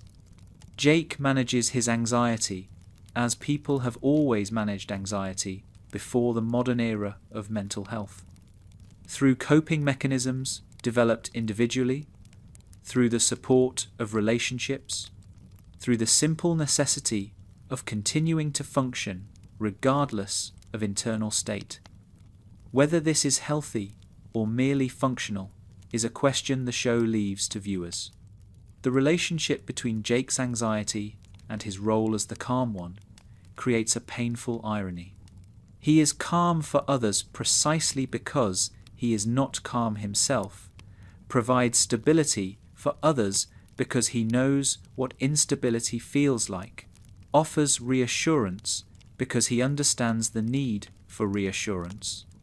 His gift to others is made possible by his own suffering, his ability to help with anxiety grounded in his intimate knowledge of what anxiety is. This is not unusual among helpers and caretakers, is perhaps how helping often works, but it is also a burden that helpers carry without acknowledgement. The possibility that Jake's anxiety has increased over the years, that the cumulative stress of adventures and near deaths and watching Finn struggle has built up rather than dissipated, is suggested by the logic of trauma, if not explicitly by the show. Stress accumulates. Anxiety can worsen with repeated exposure to its triggers rather than improving. The laid-back Jake of early episodes might be carrying less than the laid-back Jake of later episodes, might be working harder to maintain the same appearance, might be closer to some breaking point that the show does not dramatize. The trajectory of hidden anxiety is often toward crisis, and Jake's crisis, if it comes, might come suddenly and surprisingly to everyone who has believed his surface. The sources of Jake's anxiety are both general and specific. Generally, he lives in a dangerous world where bad things happen regularly, where the people he loves are constantly at risk, where his own life could end at any moment. Specifically, he has particular fears tied to particular experiences, memories of times when things went wrong, anticipations of ways things could go wrong again. These general and specific anxieties interact, amplify each other, create a complex inner landscape that Jake must navigate constantly, even as he appears to be simply present and relaxed. The coping mechanisms Jake has developed are sophisticated and effective, which is why they work, why his surface is usually maintained, why his anxiety remains hidden. But sophistication and effectiveness are not the same as health. Coping mechanisms can maintain function while preserving underlying distress, can keep a person going without actually resolving what they are going through. Jake copes brilliantly. Whether Jake is well beneath his coping is a different question, one the show invites us to consider without definitively answering.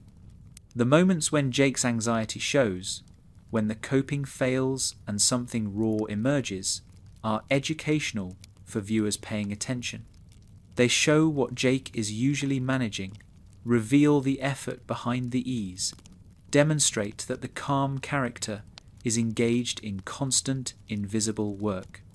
These moments are brief, quickly recovered from, rarely discussed, but they matter, mark the text with evidence that Jake's surface is not his depths, invite the reading that this analysis is developing. The show provides the data, we simply attend to it. The viewers who recognize themselves in Jake's anxiety management, who also maintain calm surfaces over anxious depths, might find in his character a kind of companionship. They are not alone in hiding what they feel. They are not the only ones doing the constant work of appearing okay. Jake models what many people do, shows that you can be anxious and still function, that hiding your struggle does not mean you are not struggling.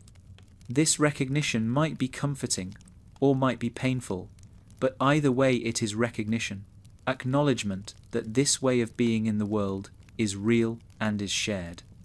The question of whether Jake's anxiety management is healthy, whether it would be better for him to share his struggles with others, to be more honest about his inner state, is one the show does not answer. Different philosophies would give different answers. Some would say that sharing struggle creates connection and reduces burden.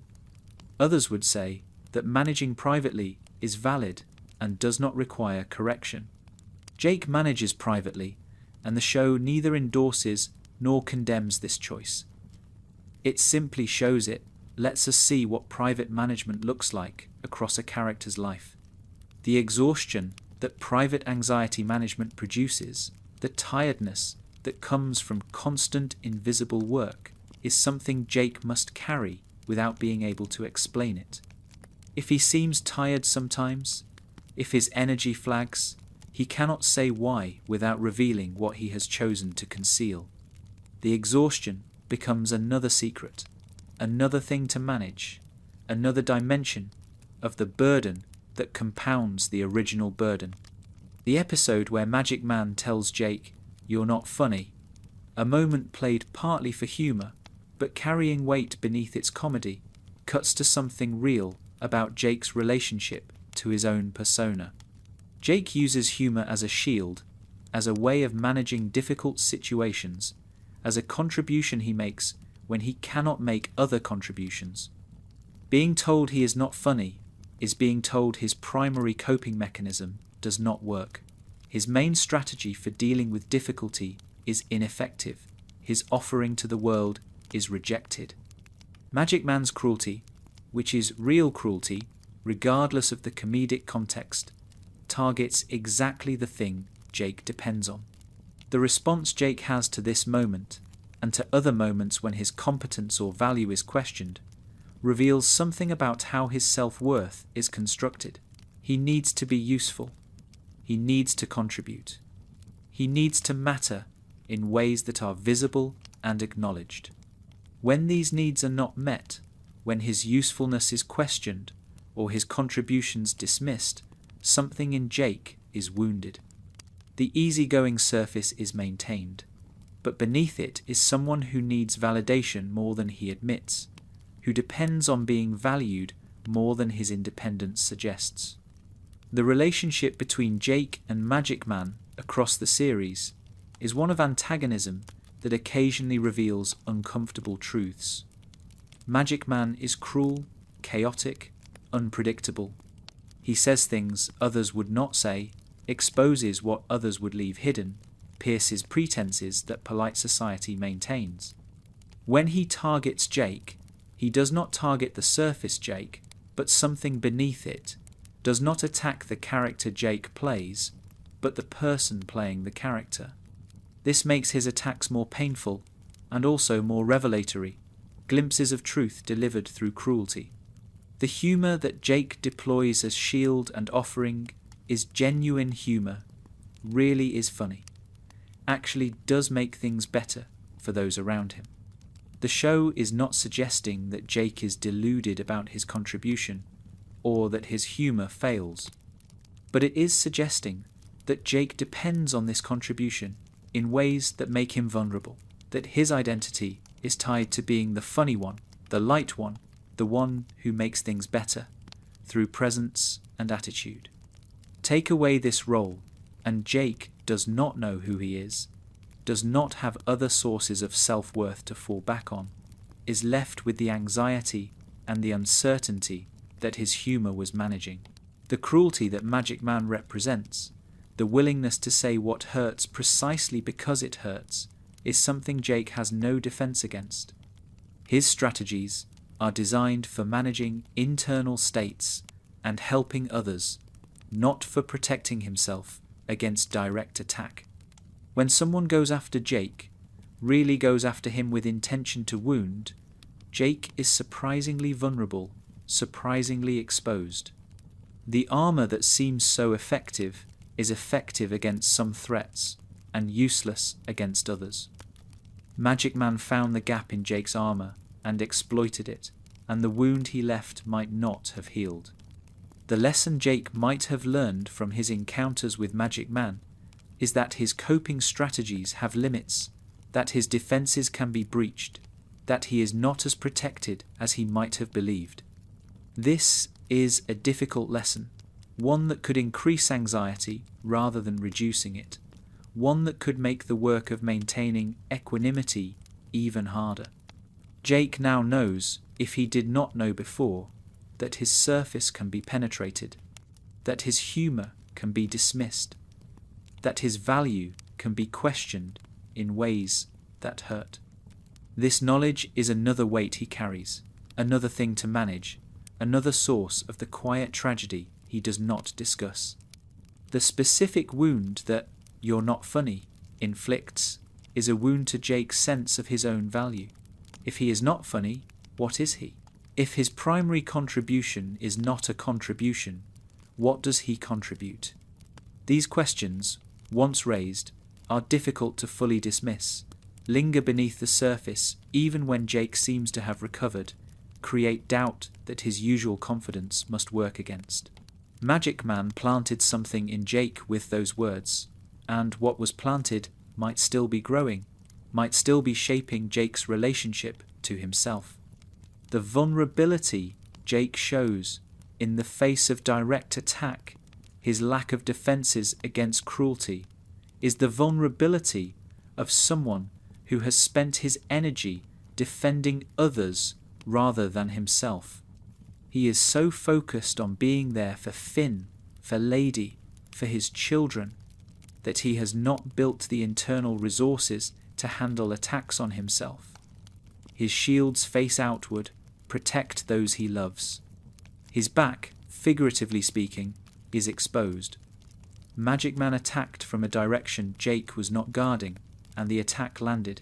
The relationship between Jake and Magic Man across the series creates a kind of dark mirror effect. Magic Man is what Jake might be if Jake stopped caring, stopped trying to help, let his own pain turn into cruelty toward others. Magic Man was broken by loss, and let the breaking make him cruel.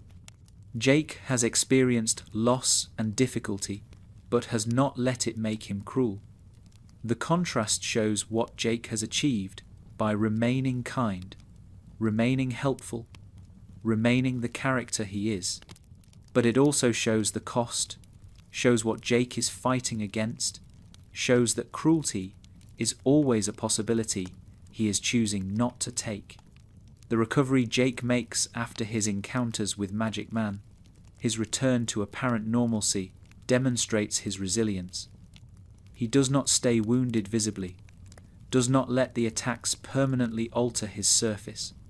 But resilience is not immunity. Recovering from a wound is not the same as never having been wounded. Jake bounces back, but he bounces back to a position that includes the memory of having been hurt, the knowledge that he can be hurt, the awareness that his defenses are not complete. His resilience is genuine, but what it is resilient against is also genuine. The lesson for viewers in Jake's encounters with Magic Man might be about the relationship between kindness and vulnerability. Jake is kind, and his kindness makes him vulnerable to those who are not kind. His investment in being helpful and positive and supportive creates a target for those who want to tear down helpfulness and positivity and support. Magic Man attacks what Jake represents, and because Jake is genuinely what he represents, the attacks genuinely hurt. This is the cost of being kind in a world that contains cruelty. Your kindness is exactly what cruelty targets. The aftermath of Magic Man's cruelty, the way Jake must continue being Jake, even after being told his Jakeness is worthless, demonstrates a particular kind of strength. He does not stop being funny just because he was told he is not funny.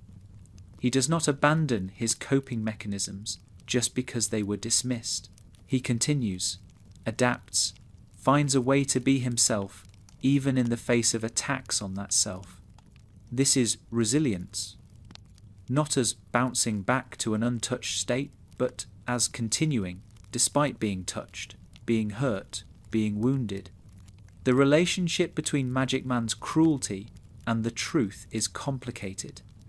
Magic Man is cruel, but cruel does not always mean wrong. His cruelty might carry truth that Jake needs to hear, might reveal something real beneath its hurtful surface. Or his cruelty might be simply false, simply an attack that has no relationship to reality. The show does not clarify which reading is correct, leaves Jake and viewers to wonder whether the painful words contained any accuracy. The lingering effect of Magic Man's words, their capacity to return to Jake in quiet moments, to intrude when Jake is trying to feel good about himself, is part of what makes cruelty effective. Cruel words do not stay in the moment when they were spoken. They echo, return, repeat themselves in memory. Jake might hear, "You're not funny," again and again in his mind, long after the encounter ended. Each repetition, a fresh wound. This is how cruelty works, how it extends its damage beyond the immediate moment. The moments when Jake fails Finn, when he is not there or not enough or makes things worse instead of better, are moments of particular pain that Jake carries forward even when Finn has moved on. Jake holds himself to a standard of perfect support, expects himself to always be available and always be helpful, judges himself harshly when he falls short of this impossible standard. The failures accumulate in his memory, even when they do not accumulate in Finn's, become a catalogue of times he was not what he wanted to be, evidence that his self-appointed role is one he cannot fully fulfill. The specific failures Jake might review when he cannot sleep, the moments he would change if he could, the times his advice was wrong or his absence costly, are details the show does not enumerate, but that the logic of his character suggests must exist. No one succeeds at supporting someone else all the time. No one is always there, always right, always helpful. Jake has certainly failed Finn in ways large and small across their years together. These failures, regardless of whether Finn remembers or cares about them, are things Jake carries, things that contribute to the weight he does not show. The relationship between Jake's standards for himself and the impossibility of meeting those standards creates ongoing suffering that has no resolution. He wants to be perfect for Finn. He cannot be perfect. The gap between aspiration and achievement is a gap that produces pain every time he becomes aware of it. Jake might cope with this pain by denying it, by focusing on successes rather than failures, by telling himself that his record is good enough even if not perfect. But the pain exists whether or not he focuses on it, contributes to his burden whether or not he names it. The guilt Jake carries from his failures with Finn is not rational guilt, is not the response to genuinely culpable behaviour, but the irrational guilt that comes from caring too much and controlling too little. He could not have prevented every bad thing that happened to Finn. He is not responsible for Finn's choices or Finn's suffering. But guilt does not follow rational rules, does not limit itself to situations where blame is actually deserved. Jake feels guilty because he loves Finn and Finn has suffered, and he could not stop it. This guilt is not fair, but it is real. The question of whether Finn knows what Jake carries on his behalf, whether Finn understands the weight of Jake's sense of responsibility, is one the show leaves open. Finn seems generally unaware of Jake's hidden struggles, treats Jake as the simple character Jake presents himself to be. This unawareness is probably for the best, probably allows the relationship to function without the complication of mutual caretaking, probably serves Finn's needs as the one who is cared for. But it also means Jake carries his burden alone, has no one who understands what he is doing, receives no acknowledgement for the work he does.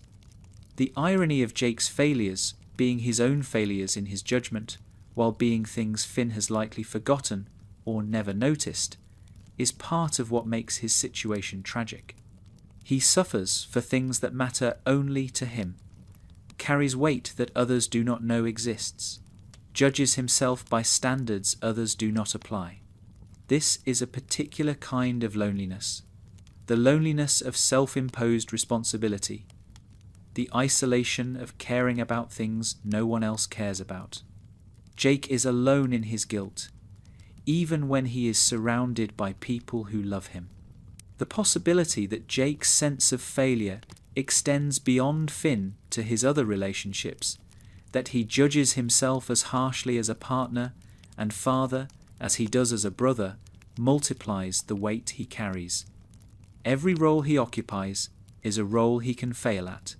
Every relationship, a relationship where he might fall short. The more he loves, the more he has to feel guilty about. The more roles he takes on, the more ways he finds to not be enough. Jake's capacity for love is also his capacity for self-judgment, and both are immense. The accumulation of perceived failures over time creates a weight that might increase even as individual failures fade from others' memories. Jake remembers what others forget, catalogues what others dismiss, maintains a record of his shortcomings that others would not recognize. This memory is a burden that grows heavier with time, that adds new entries while rarely removing old ones, that creates an ever longer list of ways Jake has not been what he wanted to be. The standard Jake holds himself to, the perfection he seems to expect from his own support, is a standard no one could meet. This impossible standard guarantees ongoing failure, ensures that Jake will always have new material for his self-criticism, creates a structure where satisfaction is impossible by design. Why Jake holds himself to such a standard, whether it reflects early experiences or simply his nature, is a question the show does not answer. But the result is clear. Jake is always failing by his own measure, always falling short of what he demands from himself. The forgiveness Jake extends to others, his willingness to accept imperfection and move forward, is forgiveness he does not extend to himself. He is kind to others about their failures, understanding about their limitations, generous in his interpretation of their shortcomings. He is none of these things toward himself. This asymmetry, this gap between how he treats others and how he treats himself, is one of the clearest indicators of his quiet tragedy. He gives what he does not receive, offers what he will not accept, extends to others what he withholds from himself. The irony that Jake's self-judgment is invisible to those who benefit from his support adds to the tragedy. Finn does not know that Jake judges himself for failures Finn does not remember. Lady does not know that Jake carries guilt about shortcomings. She has not noticed. The children do not know that their father feels he has failed them in ways they would not identify.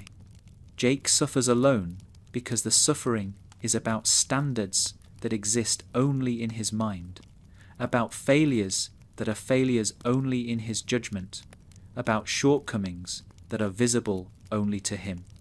The question of whether Jake's self-judgment is accurate, whether he really has failed as often or as significantly as he believes, is one that cannot be answered from outside his perspective. Perhaps he is too hard on himself, and his failures are smaller than he thinks. Perhaps he is accurately assessing real failures that he should feel bad about. Probably both are true. Some of his self-judgment is excessive, some is warranted, and he has no way to distinguish between them. He carries all of it, the fair and the unfair together, unable to sort one from the other.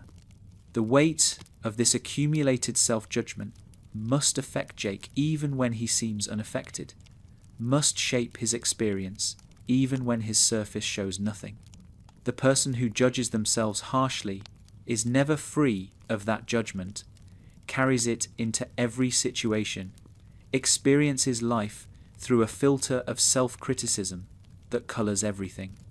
Jake might seem relaxed, but relaxed with a background of self-judgment is different from genuinely relaxed. The judgment is always there, even when it is not foregrounded. The relationship between Jake's self-judgment and his support for others creates a dynamic where his giving is partly fueled by his need to prove himself worthy. He helps not only because he wants to help, but because helping is how he earns the value he doubts he has. Each success in supporting others is evidence against his self-criticism, temporary proof that he is not as worthless as he fears. But the proof is never sufficient, never permanent, always needs to be renewed. Jake is on a treadmill of earning his own worth, running constantly to stay in the same place. The tragedy of this dynamic is that it makes Jake's generosity partly selfish, even when it is genuinely generous. He gives to others and also gives to himself through giving to others. This does not make his generosity less real or less valuable to those who receive it. But it does complicate the picture, does show that Jake's helpfulness serves functions beyond simple altruism. He needs to help in ways that go beyond the needs of those he helps. The wisdom Jake offers throughout the series, the advice he gives to Finn and others, the perspective he provides on difficult situations, is real wisdom, actually helpful, genuinely valuable. Jake has figured some things out, has developed understandings that serve him and that he shares generously with others. The show presents this wisdom with respect, treats Jake's advice as good advice, validates his role as the wise one who has perspective that younger or more intense characters lack. This wisdom is one of Jake's genuine gifts, part of what makes him the character he is. But the relationship between Jake's wisdom and his own application of that wisdom is more complicated than it might appear. Jake gives advice he does not always follow, offers perspective he does not always maintain, suggests approaches he does not always take. The gap between what Jake knows and what Jake does, between his wisdom for others and his practice for himself, is a gap that might haunt him, might be another source of the self-judgment that characterizes his inner life. He knows better than he does, advises better than he lives, sees more clearly for others than for himself. The specific pieces of wisdom Jake offers, examined closely, often carry undertones of the struggles they emerge from. When he advises not worrying, he speaks as someone who worries. When he counsels acceptance, he speaks as someone who struggles to accept. When he suggests that things will work out, he speaks as someone who fears they will not. His wisdom is not the wisdom of someone who has transcended difficulty, but the wisdom of someone who lives with difficulty and has developed strategies for making that living bearable. It is earned wisdom, wisdom that comes from struggle, not wisdom that prevents struggle.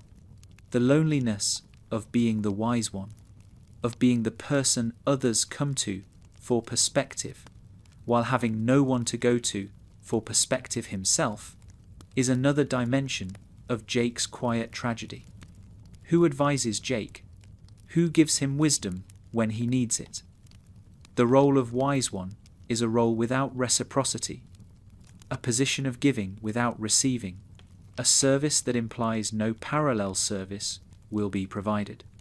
Jake is alone with his own difficulties in a way that those he advises are not alone with theirs. He has made himself available to help, and in doing so has made himself unavailable to be helped. The viewers who find Jake's wisdom genuinely helpful, who take his advice to heart and find it valuable in their own lives, are responding to something real. Jake's wisdom is not false wisdom, or ironic wisdom, or wisdom undercut by the show's treatment of it. It is real wisdom that works, that helps, that makes things better for those who hear it and take it seriously. The tragedy is not that the wisdom is worthless, but that the wise one carrying it does not find it sufficient for his own troubles, cannot apply to himself what he applies to others, lives with difficulties that his wisdom does not resolve. The possibility that Jake's wisdom is itself a coping mechanism, a way of managing his own anxiety by focusing on helping others, adds another layer to understanding his character. By being wise for others, Jake can avoid dealing with his own lack of wisdom about himself. By focusing on Finn's problems, Jake can avoid focusing on his own problems. By offering perspective, Jake can avoid the absence of perspective in his own internal life. The wisdom is real, but it is also deflection, genuine help that also serves the helper by directing attention away from what he cannot help in himself. The content of Jake's wisdom, examined closely, often addresses exactly the issues Jake himself struggles with. He advises not worrying, but he worries. He counsels going with the flow, but his equanimity is effortful. He suggests that things work out, but he fears they will not. The wisdom is not hypocritical because it is genuine wisdom that Jake truly believes. But it is wisdom spoken by someone who cannot fully apply it to himself, advice given by someone who needs the same advice. This makes the wisdom poignant rather than fake, shows how people can know things they cannot practice, understand things they cannot embody. The recipients of Jake's wisdom, particularly Finn, generally find it helpful, even when Jake himself cannot fully practice what he preaches. This is how wisdom often works in human relationships. We can see clearly for others what we cannot see clearly for ourselves, can offer perspective that our own involvement prevents us from maintaining. Jake's wisdom helps Finn, even as Jake himself remains beyond the reach of the same wisdom. The help is real, the self-application is limited. The question of who provides wisdom for Jake, who gives him the perspective he gives others, returns us to the loneliness that characterizes his situation. Jake is the wise one. No one is wise for Jake. He has no one who plays for him the role he plays for others, no source of the perspective he offers to everyone else. This absence is not necessarily tragic. Many people function without having a designated wise friend. But for Jake, who gives so much wisdom to others, the absence of wisdom directed at him creates an asymmetry that adds to his burden. The wisdom Jake shares might be partly for himself, might be Jake working out his own thoughts by articulating them to others, might be a form of self-talk externalized. When he tells Finn not to worry, he might be telling himself not to worry. When he advises acceptance, he might be practicing acceptance through the act of advising it. This would make his wisdom both gift to others and tool for himself, both generous sharing and self-interested processing. The two purposes are not incompatible. Wisdom can serve both functions simultaneously. The legacy of Jake's wisdom, the effect it has had on those who received it, is real and positive.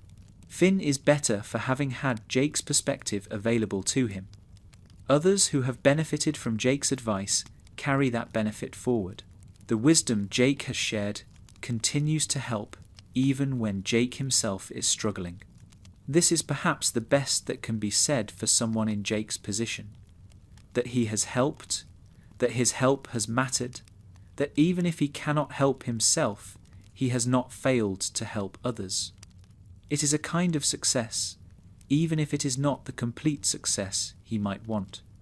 The relationship between Jake's wisdom and his hidden struggles creates a character who is more interesting than either the pure sage or the pure sufferer would be. He is both, is wise and wounded, is helpful and struggling, is present for others and absent to himself in certain crucial ways. This complexity is what makes Jake a character worth analysing at length, what justifies 15 chapters of attention, what rewards the close looking that this analysis has undertaken. The paradox of Jake's wisdom, that he can see clearly for others what he cannot see for himself, is a common human paradox that viewers might recognise from their own lives. We often give advice we do not follow, offer perspective we cannot maintain, see solutions for others that we cannot find for ourselves. Jake is not unusual in this, he is typical. His wisdom and his blindness to his own situation are two sides of the same coin, connected rather than contradictory. The comfort that Jake's wisdom provides, both within the show and for viewers watching, is real comfort that matters. The fact that Jake struggles does not diminish the value of his wisdom. His suffering does not make his help worthless. He is a flawed helper who still helps, a wounded healer who still heals, a struggling person who still makes things better for those around him. This is perhaps the most that can be asked of anyone: to help despite struggling, to give despite needing, to be present for others despite being absent to oneself. The model Jake provides for viewers who are also helpers, who also give more than they receive, who also have wisdom for others they cannot apply to themselves, is a model of persistence. He keeps going. He keeps helping. He does not stop because he is imperfect at it. This persistence through imperfection is what makes him admirable, even as his hidden struggles make him sympathetic. He is both someone to look up to and someone to understand, both a model and a fellow sufferer.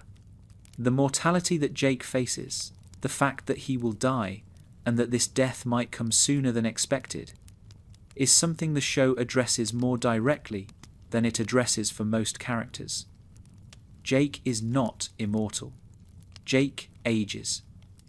Jake has a lifespan that, while uncertain, is finite. The show has suggested, through various means, that Jake's time might be more limited than Finn's, that the magical nature of his existence might come with costs that include a shortened life. This knowledge, if Jake has it, would be another weight he carries, another thing to manage, another source of the quiet tragedy that characterizes his existence. The question of whether Jake knows he might die before Finn, whether he carries awareness of his own mortality in ways that shape his behavior, is one the show leaves ambiguous. Jake has visited the afterlife, has some sense of what death means. He might have knowledge about his own lifespan that others do not have, might be living with awareness that his time is limited in ways he does not discuss. This would explain some of his equanimity, his willingness to enjoy the present, his advice to not worry about things you cannot control.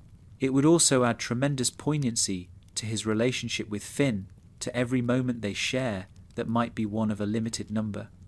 The impact of Jake's potential early death on Finn, when it comes, will be devastating. Finn's life is built around Jake. Their partnership is the foundation of everything Finn does.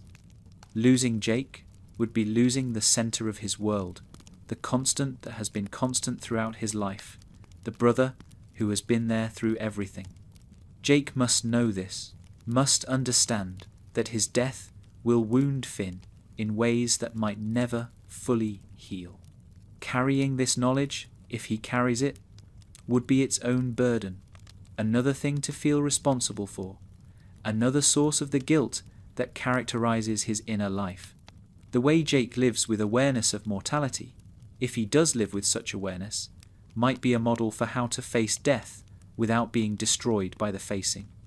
He continues to live fully, continues to love completely, continues to be present for those who need him.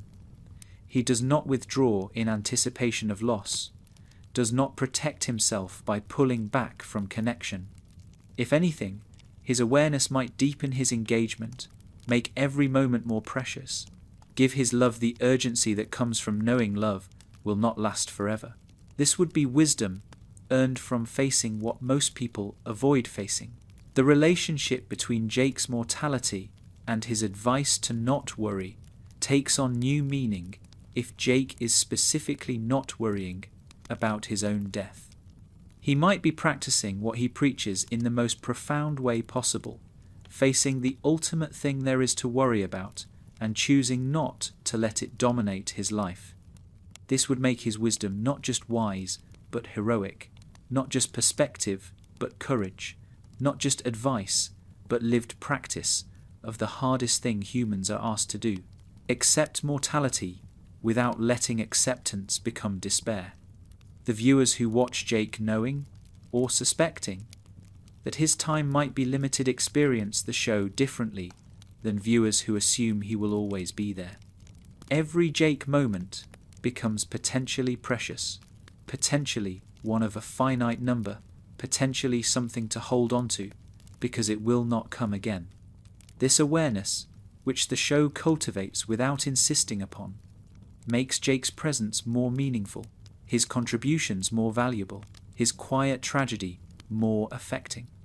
We love him more because we might lose him, which is perhaps how love always works.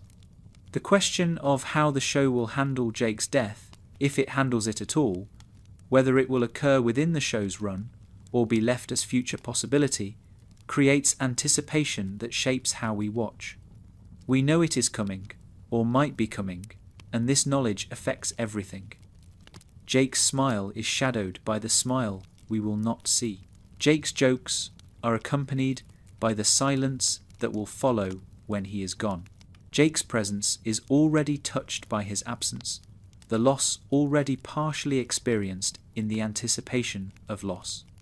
The preparation Jake might be making for his death, the ways he might be trying to ensure Finn can manage without him, the gradual process of making himself less necessary so that his absence will be less catastrophic, could explain some of his behavior across the series.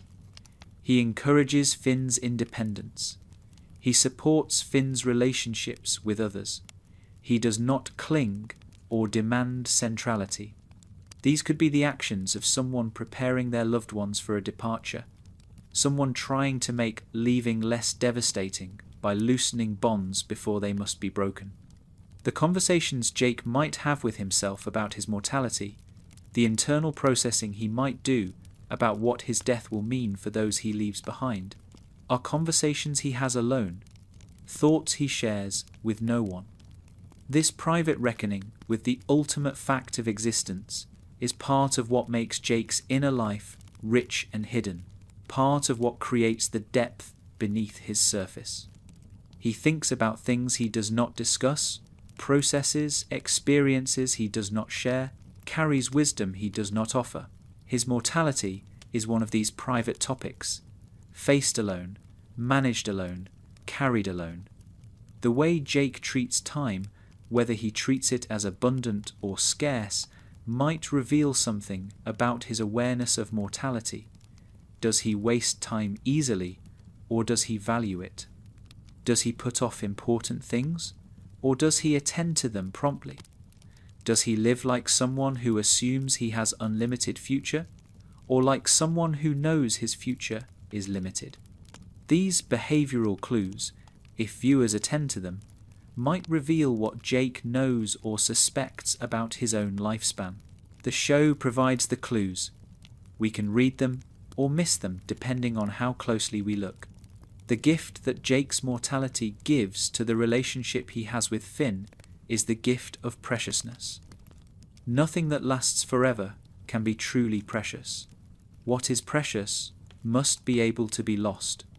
Jake can be lost, and this potential for loss makes his presence more valuable, makes his contributions more meaningful, makes his love more poignant.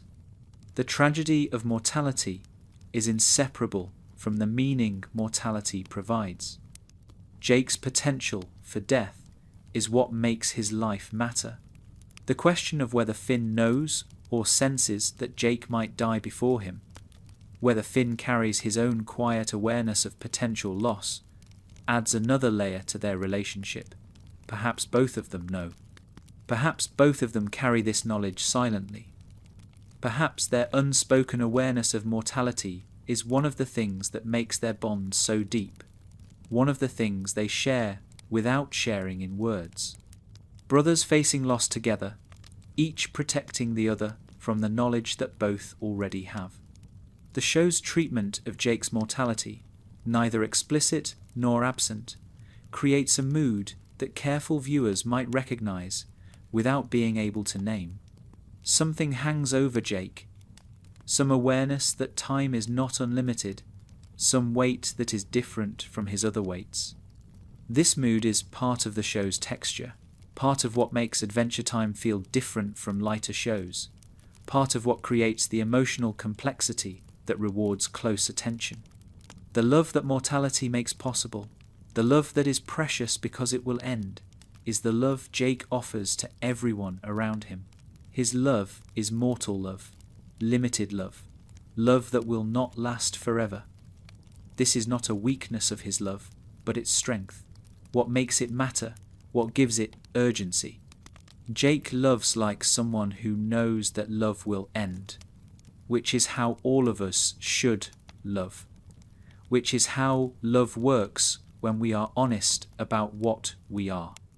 The courage Jake shows in continuing to love despite knowing that love will end, in building relationships that death will break, in investing in a future he might not see, is quiet courage that does not announce itself.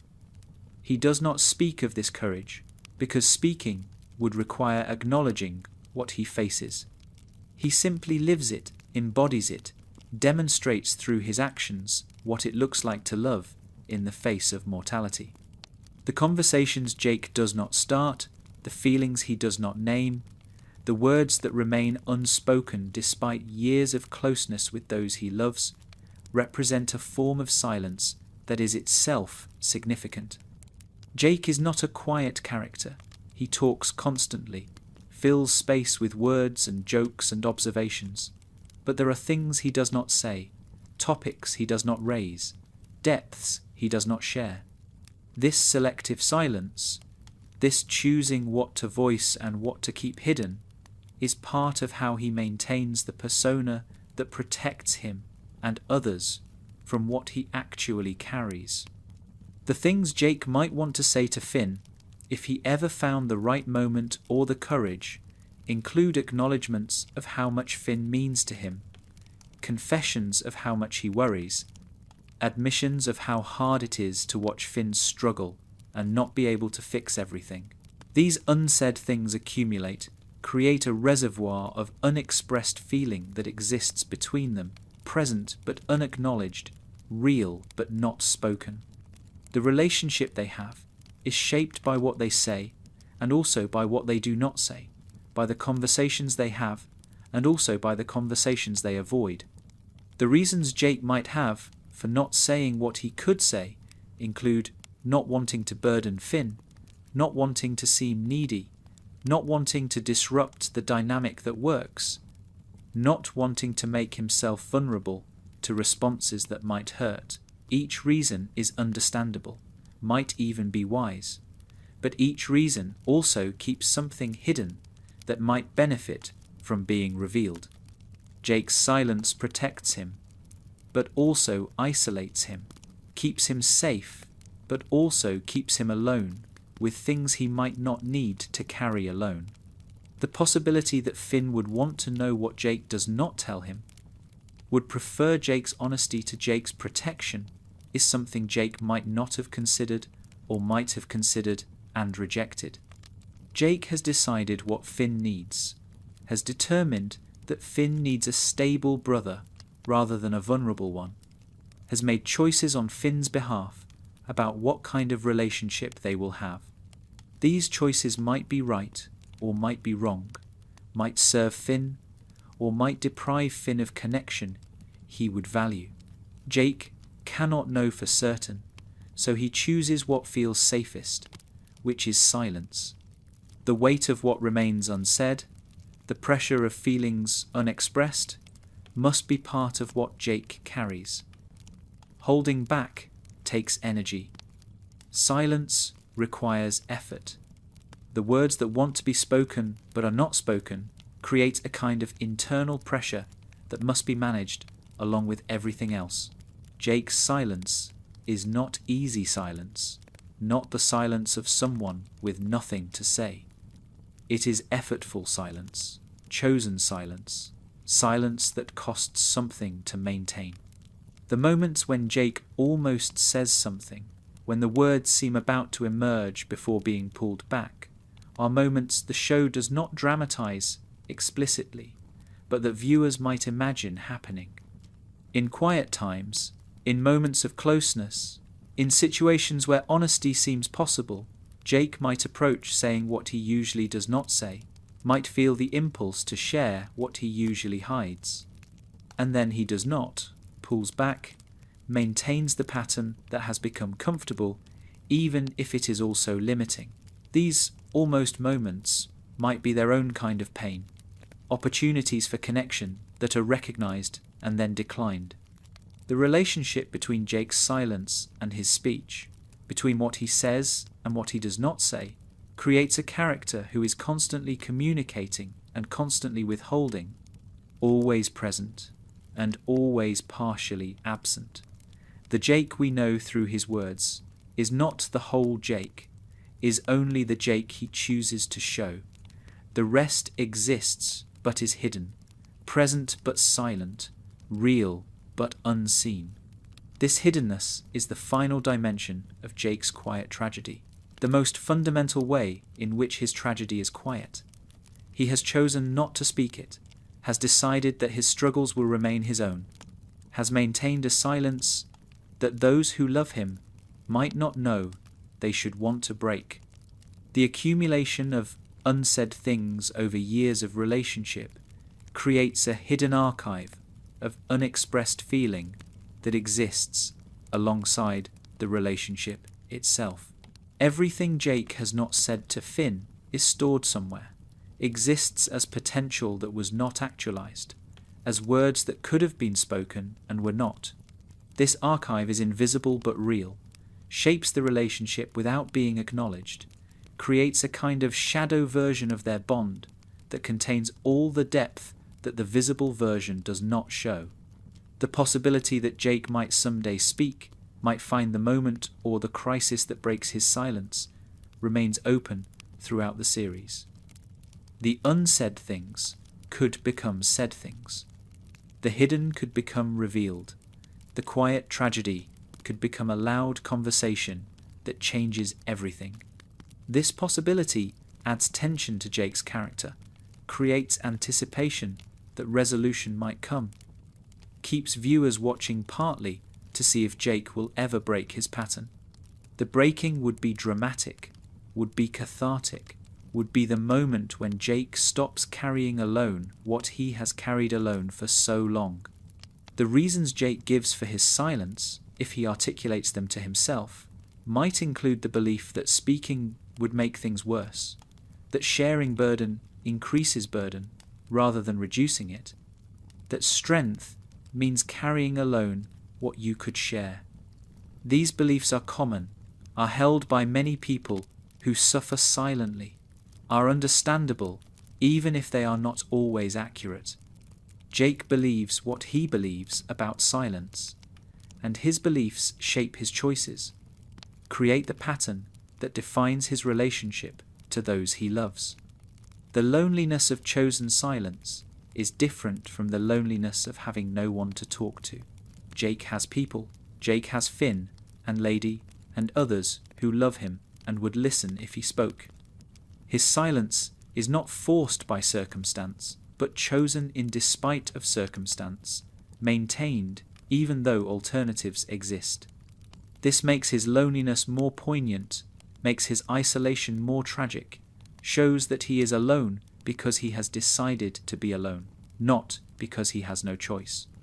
The loneliness is self-imposed, which makes it sadder than loneliness that is simply suffered. The gift that silence might give, if there is a gift, is the preservation of relationships as they are, the protection of dynamics that work, the maintenance of a stability that might be disrupted by honesty. Jake might believe that his silence serves his relationships, that speaking would damage what his silence preserves. This belief might be right or might be wrong, might be protecting something or might be preventing something. Jake cannot know for certain, so he chooses what feels safest, what has worked so far, what he knows how to do. He chooses silence. The pattern of silence, once established, becomes self-reinforcing. Each day Jake does not speak makes it harder to speak the next day. The unsaid accumulates, becomes too much to say, becomes a weight that itself discourages speaking. Breaking the pattern would require overcoming not just the original reluctance, but also the momentum of all the days since. Silence breeds more silence. Jake is caught in a pattern that becomes harder to break the longer it continues. The viewers who recognize this pattern from their own lives, who also maintain silences they do not know how to break, might find in Jake a mirror that reflects their own choices. They are not alone in hiding what they could share.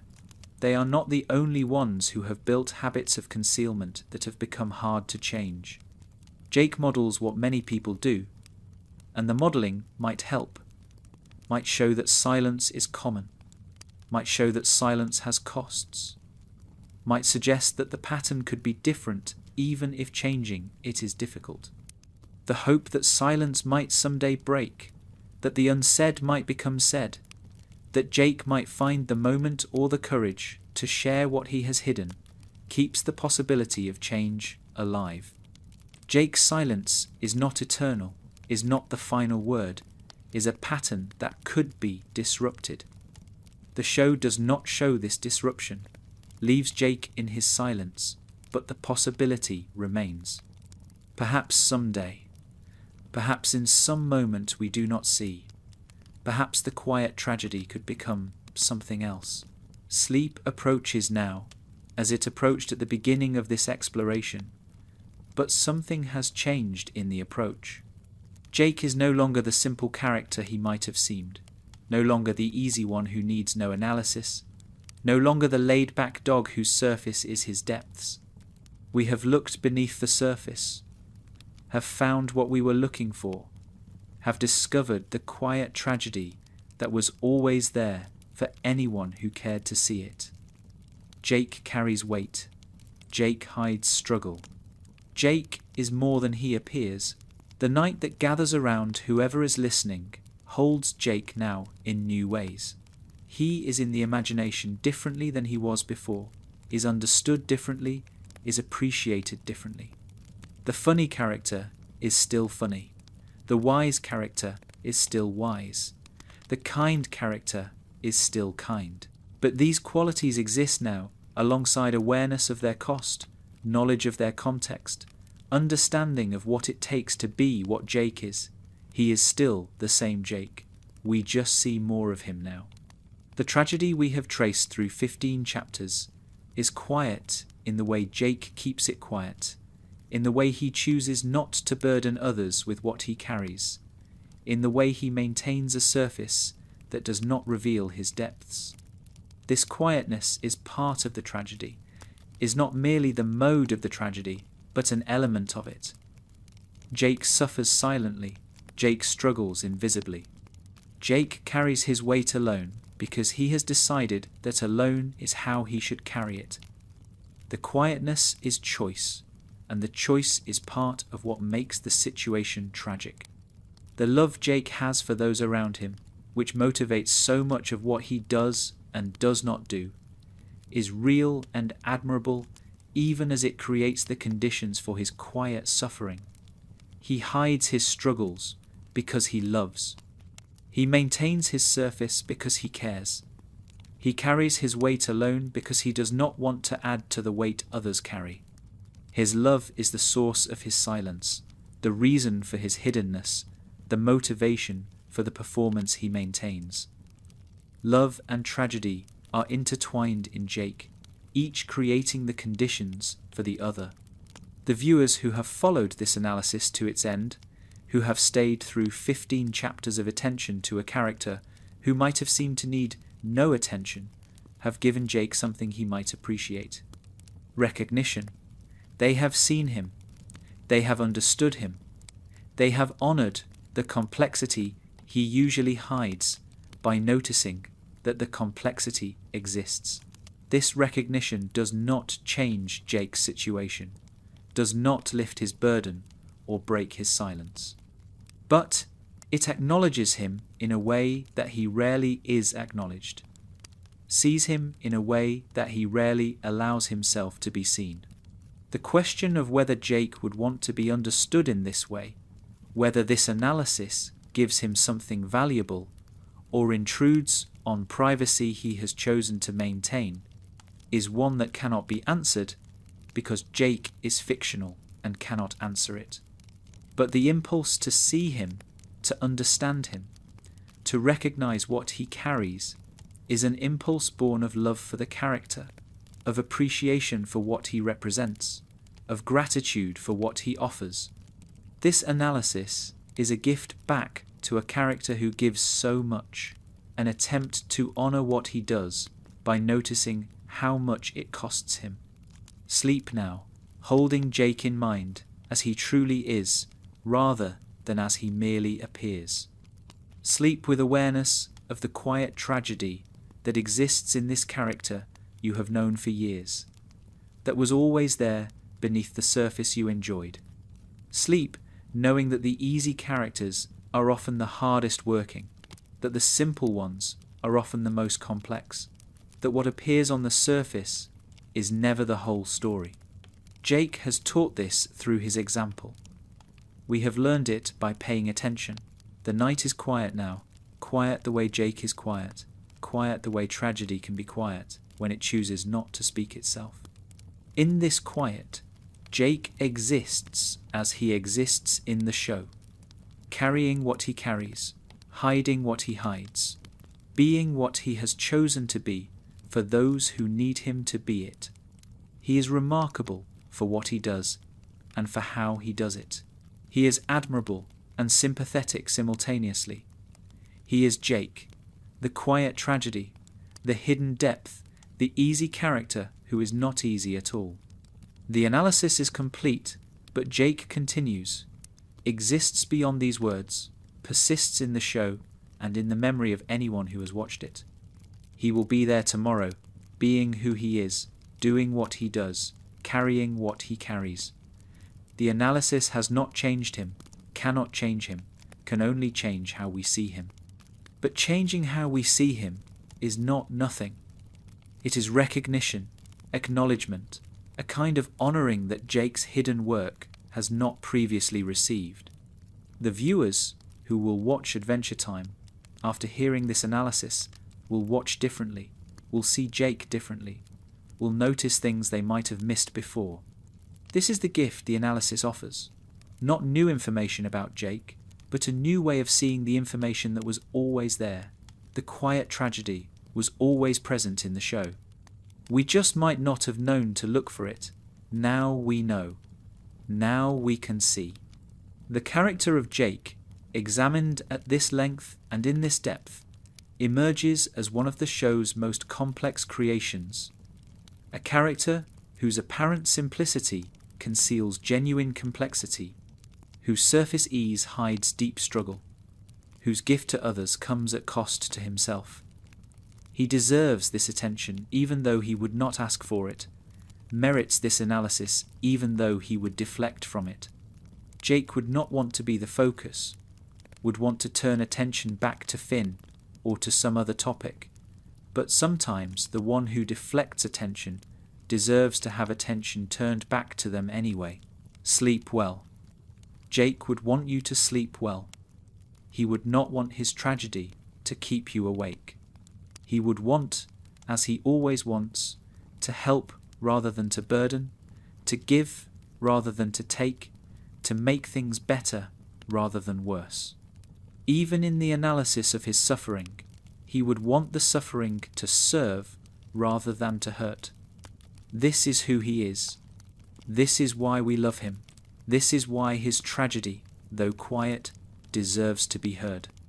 The morning will come, and Jake will still be Jake, still carrying what he carries, still hiding what he hides. Nothing we have said tonight will lighten his burden, because his burden is fictional and our words are real, existing in different realms that do not touch. But within the realm of fiction, within the world where Jake exists, he continues. And within the realm of our understanding, within the world where meaning is made from stories, he exists more fully now than he did before. We have given him something, even if he cannot receive it. We have seen him, even if he cannot know he has been seen. Sleep well. The quiet tragedy rests now, as you rest. Tomorrow there will be more adventures, more jokes, more moments of Jake being Jake. And beneath all of it, the depths we have explored will continue to exist, will continue to shape who he is and what he does, will continue to make the easy character the hardest working character in the show. Jake's quiet tragedy is permanent, is structural, is not going anywhere. But neither is his love, his wisdom, his presence for those who need him. Both are true. Both are Jake. Both deserve to be known. The final image of Jake, as we drift towards sleep, might be Jake at rest. Jake in a quiet moment. Jake when no one needs him to be anything. In these rare moments, when the performance is not required, what does Jake feel? What does he think? What is he when he is not being what others need him to be? The show does not show us these moments often, protects Jake's privacy even from viewers. But we can imagine them, can sense that they exist, can know that somewhere beneath the surface is a Jake who is simply Jake, without performance, without role, without the weight of being the one who holds everything together. That Jake, the private Jake, is the Jake this analysis has tried to see. Not the performing Jake, not the public Jake, not the Jake who is always there for everyone else. The Jake who exists when no one is watching, who carries what we have explored, who is more than he appears. That Jake deserves recognition, even if he would refuse it. That Jake deserves attention, even if he would deflect it. That Jake is who we leave, resting in the quiet of the night, finally seen, finally understood, finally honoured for what he quietly carries. Sleep well.